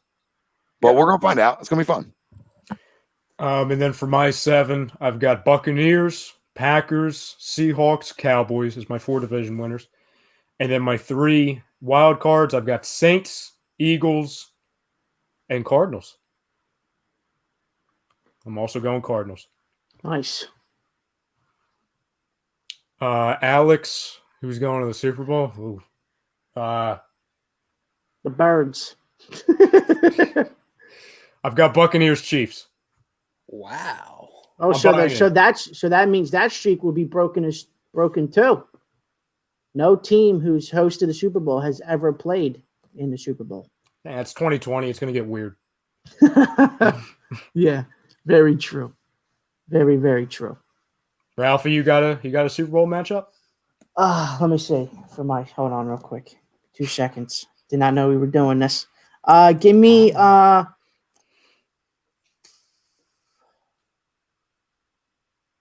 Seahawks Ravens. I like that. Seahawks Ravens. Yusuf? I have Kansas City, New Orleans. I actually have the Ravens losing to Tennessee in the divisional again this year. Oh, poor man. By the way, I grimaced because you said Saints, and I hate the Saints. Yeah, it's a good pick. It's a good pick. I'll be annoyed if that happens. This one's gonna be fun for you guys. Kansas City and our own Philadelphia Eagles. Andy, Doug. Can Andy repeat? Guy couldn't get it done here. Does he get it done twice in a row there? Against his former team. Against his former team, drama talk. Man, Carson Mahomes is so perfect for the NFL, right? It's perfect for the NFL. Carson Mahomes, I'm smelling it. There's a lot of people down on the Eagles in this area. There's a lot of people who don't think they're good enough. Their own GM doesn't think his quarterback's good enough, so we have to go draft a replacement. air quote, right? I think it's shove it up ass year. I really do. Next year, I got a different feel. Big time different feel next year. But this year, the way this roster is built, I think it's getting disrespected a little bit. I think this roster is a big-time Super Bowl contender in the NFC. I truly do. If you're talking about the defense we're talking about the offensive weapons, you're talking about the head coach, you put them all together, a top running back in the NFC, right? You know what I mean? A top tight end, right? DeSean Jackson, a top wide receiver if he's healthy. You got a top quarterback. You got a damn good front four / like front seven, right? You got a really good secondary. You got a defense coordinator who's been here forever too now, right? You know what I mean? You have the pieces. You absolutely have the pieces. You have a quarterback who can go through 45 TDs this year. He could easily go through 45 TDs. He could have that type of year again, like he did in 2017. He could easily go spin the shit out of it and have a monster year. Right, guys? We've seen it. Yeah, true. No, you're right. It's possible. And these are the type of weapons he needed. He has the speed out there. Like, when people act like we don't have weapons. Like, regardless of your wide receiver second, Zach Ertz, Miles Sanders are weapons. Okay? You have the game plan for two guys. So they're weapons right there. Now just add on. DeSean Jackson not a weapon? Greg Ward not weaponish right now? Yeah. Another tight end that can catch. Yeah, I was going to say that. Another guy that can catch the ball very well. Jalen Reagor, not a weapon? He better be. Yeah. JJ Whiteside, not a weapon? He goddamn better be.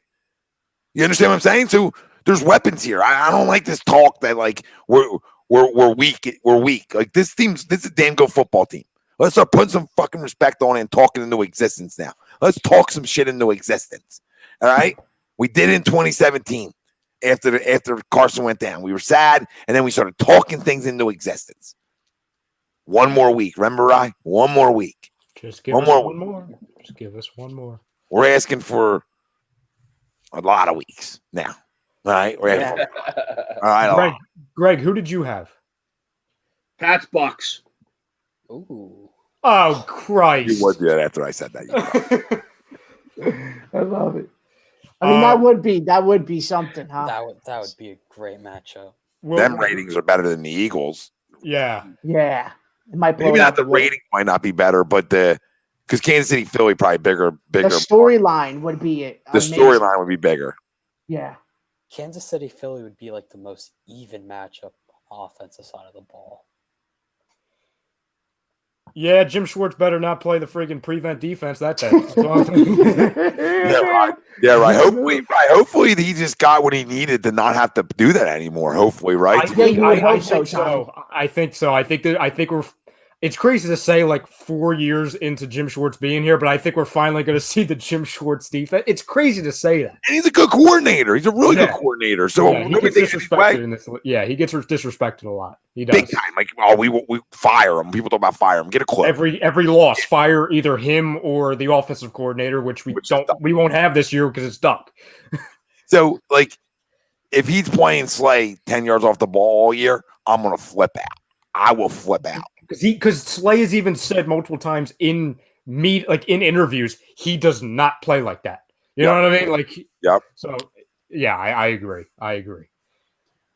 Real quick, fam, before we get out of here, you guys want to do the quick three game week one predictions? That way, Frank can have the tally. Yeah, here I'll just let me just bring up games, and okay, I'm sure I'll find the best three. We already gave Washington Eagles, so that's a done deal. So let's just start with Thursday Night Football, since that's the first game up, okay? And we'll go against the spread here. So Texans going to Kansas City -9. Now, so the Texans are getting 9 points, Ralphie. All right? Okay. All right. So who are you taking, Texans or Chiefs? The Chiefs. All right. Chiefs. Yusuf, Texans getting 9 versus Chiefs. I got Kansas City 42-24. Blowout. Blowout. Greg don't like it. Greg? No, I could absolutely see that, or I see Houston keeping it close. But I'm going to go, opening night in Kansas City, essentially ring ceremony night. It's going to suck. There's no crowd there because of that atmosphere that could be there. Mm-hmm. But we're going Chiefs with the cover. Right? I'm going Chiefs with the cover as well. Wow. Okay. So, yeah, get 9. No crowd. No big advantage besides the travel. Right? Kansas City wins this football game. I think they come out hot. Right? I think they come out real hot in this game and they cool down a little bit. All right, just in this game, I think they still win and hang on, but I could see them winning by 4, 3. You know what I mean? Like, Yeah, I could just see Houston hanging around, even though week 1, I don't think they're good enough, but they're not like horrendous. You know what I mean? They do have players and they do have healthy players week 1, so they should be okay. Just enough to hang in. That's all. So I think they cover. That's all. I'll go the opposite. I think they cover it. So here, let me scroll a little more. We got a good one here. Packers Vikings, who I don't have the Vikings as a playoff team. Okay. I was probably one of the few that didn't have the Vikings in. Same. And rise with me. I think they're good. They could be. They're one of them. Like they could easily be one. You know what I mean? right. I just think the loss of Stephon Diggs is going to be bigger than what people think. I think Jefferson's a pimp, so I don't think that's going to affect it. I don't think their defense is good. And it's That's more old. my question mark. They lost pieces, and it's old too. It is. Absolutely. My issue isn't their offense. My issue is their defense. I think Justin Jefferson's going to fit in just perfectly there. You know what I mean? Like I think he's going to catch a ton of balls from freaking Kirk Cousins. A ton. I can only imagine what his stat line is going to be on A Sunday. ton. A ton of balls from Kirk Cousins. But the Minnesota is actually the favorite in this game. Because the game is in Minnesota, but they're giving the Packers 2.5. 2.5. So Ralphie, the Packers are getting 2.5 in Minnesota. That's an even game, right? Because the home field 3 points. Yeah. But here's the crazy thing: do you even count that anymore with no fans with no fans being around, right? Travel, nope. It's just travel, right? And it's only Wisconsin to Minnesota, so it's not like you're time zone hunting here. Yeah, they did get Yannick. Yeah, but like they're saying Hunter's out. Yeah. Yep. Still give me I'll take Minnesota. Give me Minnesota. Yusuf? Green Bay 17-14. Cover talk. Greg? Give me Minnesota. Rye? Minnesota. Now, if Jordan Love was playing, I probably would go Green Bay. Yo, my God. He looks like hell. He looks like hell. Listen, if I know anything about Aaron Rodgers in big games like this, I got Minnesota. I got Green Bay. Sorry. I got Green Bay. I got Green Bay winning this game. And maybe even winning a little handily too. Packers getting points. I know it's like they're forcing you to almost take the Packers, but okay, you can force me to take them. You know what I mean? You can force me to take them, so I'll be my guest. I'll do it. Right. All right. Scrolling through a little more here. We got a couple other good ones, but I think Sunday Night Football is a good one, and it ties into our Cowboy hate-ish. But Cowboys at Rams. That's an 8:20 game. All right. Dallas is -3, so Dallas is the road favorite in LA. Ralphie, Rams are getting 3 at home. Who you taking? You know what? Give me the Rams. I'm going Rams. I like it. Yeah, I like Rams. it. Yusuf? Rams will win on a walk-off field goal and open SoFi with the win 27-24. Wow, Greg. I mean, you can't go against a home dog, right? But these two jabroches just went road home dog, so I'm going to go Cowboys. All right. Right. Cowboys outright. Yeah, I'm on the Ram train here. I love the home dog week 1. Like, yeah, when you said that line, it was like Rams, and then these two guys go Cowboys, and I'm like, oh god, here we go. Well, when you guys both went Cowboys, it made it easier on me to stick with like what my gut was. You know what I mean? Yeah. When I first said the game, and I said I think the Rams are the most disrespected team in football in a way. Like I just don't think they're as bad as people make them out to be. I don't think they're a Super Bowl contender, but I also don't think they're bad. Like I think they can come out and win week 1. You know what I mean? Absolutely. So I'll go there, and then there's another fun one, and I'll give it to you. All right, it's a 425er, and that's Cardinals at Niners, right? Just because we were talking about this division a little bit, and that's San Fran giving 7 to the Cardinals. I know you guys don't have to go yet, okay? Listen, put your fucking mortgage on the Cardinals, all right? Do me a favor, 7. Who the frig are the Niners to give a team that upgraded offensively like they did, just with one move, okay? One move just took their offense to like 100 times better, right? You know what I'm saying? 100 times better, right? Quarterback who to me, I don't care if he's 5'8", he can flat out throw it, right? They got Larry Fitzgerald who still catches everything. And we talked about some of their pieces on defense. So this isn't a bad football team going to San Fran, and San Fran shouldn't be giving anybody 7. So, Ralphie, who you taking? Even though, my thoughts are on Kyler Murray, give me the Cardinals in this one. Cardinals. Yusuf? Cardinals. I think D-Hop's going to have a field day. I think he goes for 3 touchdowns. I have Arizona winning 31-20 in the Bay Area. Ralphie, what do they say? The kids. What? You'd love to see it. Like the cool kids would say. You'd love to see it. I'm like Kermit the Frog, sipping the tea. Yeah. When you started reading this game, you could have gave me any line of the Cardinals getting points, and I'm taking it.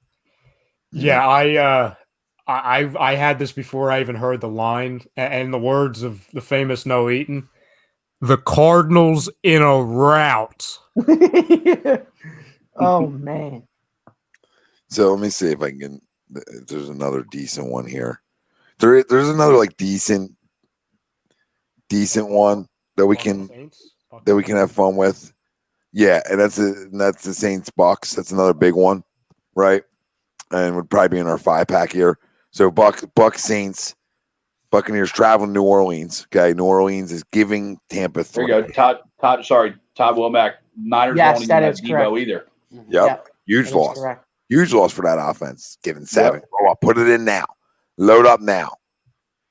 Darrell Williams, Cards win, no question. 49ers struggles last year. First Cards, even without D-Hop. Yep. I mean, common sense talk now. Now we're common sense people. And people hate to see it.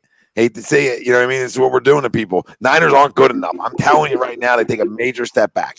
Head pal, Saints versus Bucks. That's going to be a great week. A great one. Sorry. Hopefully they tie. Hopefully they tie. So, just to get the party started, What's the line, Tom? Sorry. The line, the Saints giving 3.5. So we talk about the home team giving 3.5. So it's pretty much a push in their eyes, for the most part. There's the unknown about Tampa, though, right? Yep. Like where I know New Orleans right now, and even though I think Tampa's going to win the division, I still have New Orleans as a playoff team, just because I went with Tom on that. But week 1, I got to go with the same things I talked about here in Philly, right? And that's New Orleans. So week 1, I'm going to go with the Saints in the Dome, even though nobody's there. And I think they. But the team that's been more together longer. Yeah, right? I'm just taking that. I don't know. I'm going to go last. I'm going to wait because I don't know. This one's getting me. Daryl's got the Bucks at my 7. Now my head's spinning. Yeah, true, because they might be without Mike Evans. They might be without Mike Evans. Yes. So just because of that, and he's a game-time decision, give me the Saints. I'll take the Saints. Yusuf.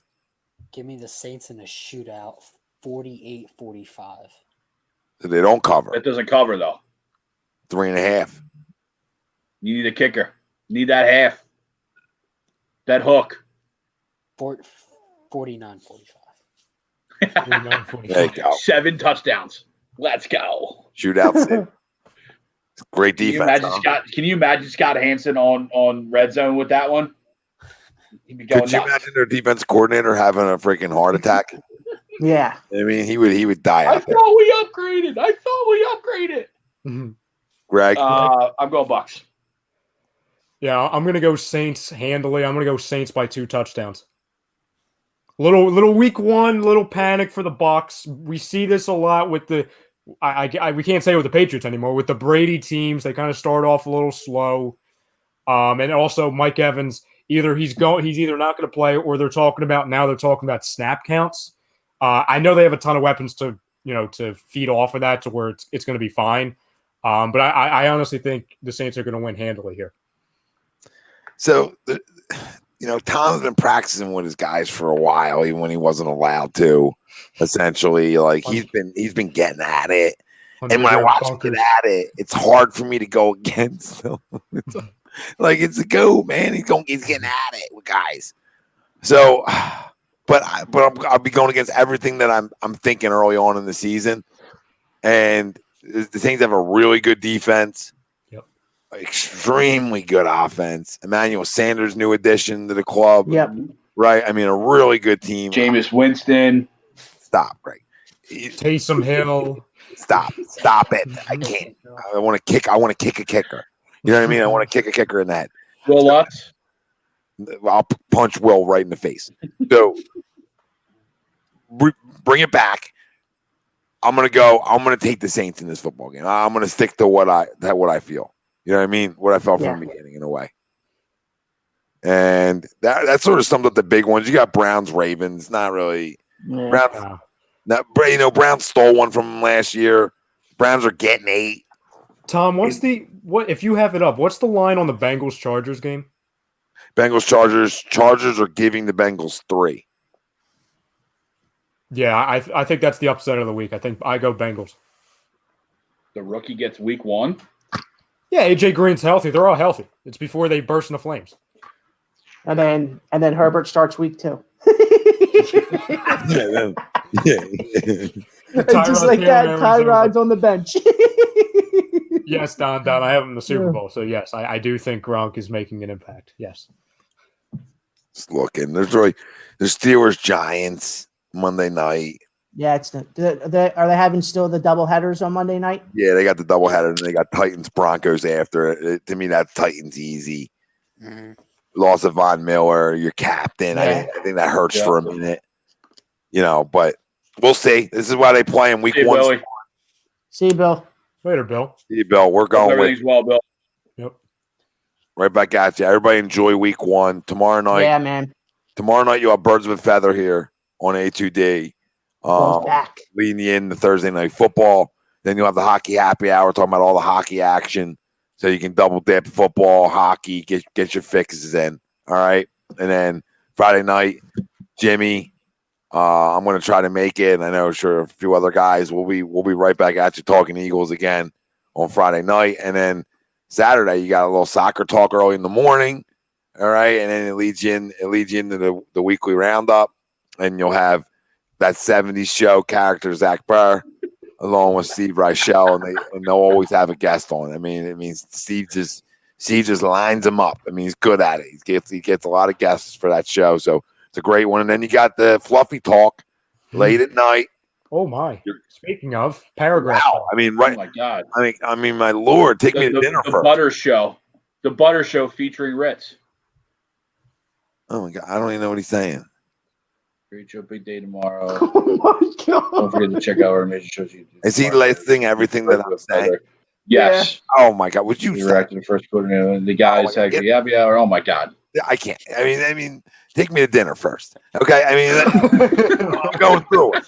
I'm getting to your show. All right, Fluffy Talk. I'm getting to your show in this very ring. Supposedly the best wrestling show. I don't know. We agree, Don. We agree. Lazy Booking might have an issue with that. Uncle Fluff, you know what I mean? They might have an issue. But now you guys are like the same show. It's awesome. You guys just do it together, which is great. I love it. G, appreciate you, brother. Jay, come on back, brother. It was great talking to you, and we're gonna keep doing it all year, regardless, right? Like even if we stink, which is 0%. Always talk Eagles. We'll freaking run it into the ground. You know what I mean? We'll go off the tracks with you, babe. Like if we're going off, we're going to come right off with the family. Group therapy session, just like it was with the Game 7 Flyers live reactions. Just on the couch, just venting. just get it off your chest for free. That's what we do. I mean, think about it. We're doing it for free. We're giving them away. So listen, it's going to be fun, guys, leading up to it. And then Sunday, you'll have Agree to Disagree. Myself, Greg, Will, Sweeps, and we'll be we'll be talking about what was. You know what I mean? And hopefully I got 2 early games on Saturday. Really banking on it. I mean, like 8 and 10. 8 and 10. Let's go. I never won an early game more. 8 and 10, in, out, giddy up, get home. Let's go get a W. All right, start off well here. Carson Wentz, league MVP, coming out and proving it. DJ's role must be Andy's account. Andy's my favorite guy now, by the way. I gotta write an article. You got me? Yeah, I mean, he's got all the guys at school or need articles written for whatever reason. Andy's the guy. Contact him. Just DM him. He loves it. But it's gonna be a fun one this week. Yusuf, good luck to you. All right, we know what that defense could be, that front. So Dilly, Todd. We'll have you on again. We'll have you on again. Love having thanks, Yusuf. Yeah, good stuff, Yusuf. You guys for having me on. It was fun. Of course. Listen, it's going to be exciting. So let's get into it. We'll talk about it throughout the rest of the week and keep bringing the Eagles talk. And then Sunday night, we're either going to be excited or we're going to be throwing shit. So we're either breaking computers and breaking TVs or it's kumbaya. So hopefully it's kumbaya. All right. I'll see you guys Friday. I'll probably see you. I'll definitely see you Sunday. I don't know why I said probably. I hope I get there. I meant probably Friday and then definitely Sunday. Giddy up. Woo, great show, boys. Great show. Like, listen, the best in the business. We freaking 315 piece on motherfuckers. 315. Just try it. You know what I mean? 315. The PHIX, AM and the PM. We thank you all for listening. For Tom Renone, Ralph Del Vecchio, Ryan Brodo, Yusuf. I hope the Redskins get blown out. Boys. Like, share, subscribe. Yup. Download on. We're on every podcast. Go there. And our doc, make them yours, please. Just get in there. Specialized Physical Therapy LLC. Burlington, Cherry Hill, Princeton locations. Tell them we sent you. Doc will take care of you. Nobody better. All right? SpecializedPhysicalTherapy.com. That's where you can find them. Everybody who chimed in tonight, can't thank you all enough. Amazing, amazing comments. Awesome feed. You drive us to 315. You know what I mean? You drove us here. And we stayed here. Let's go. Fly, Eagles, fly. We out of this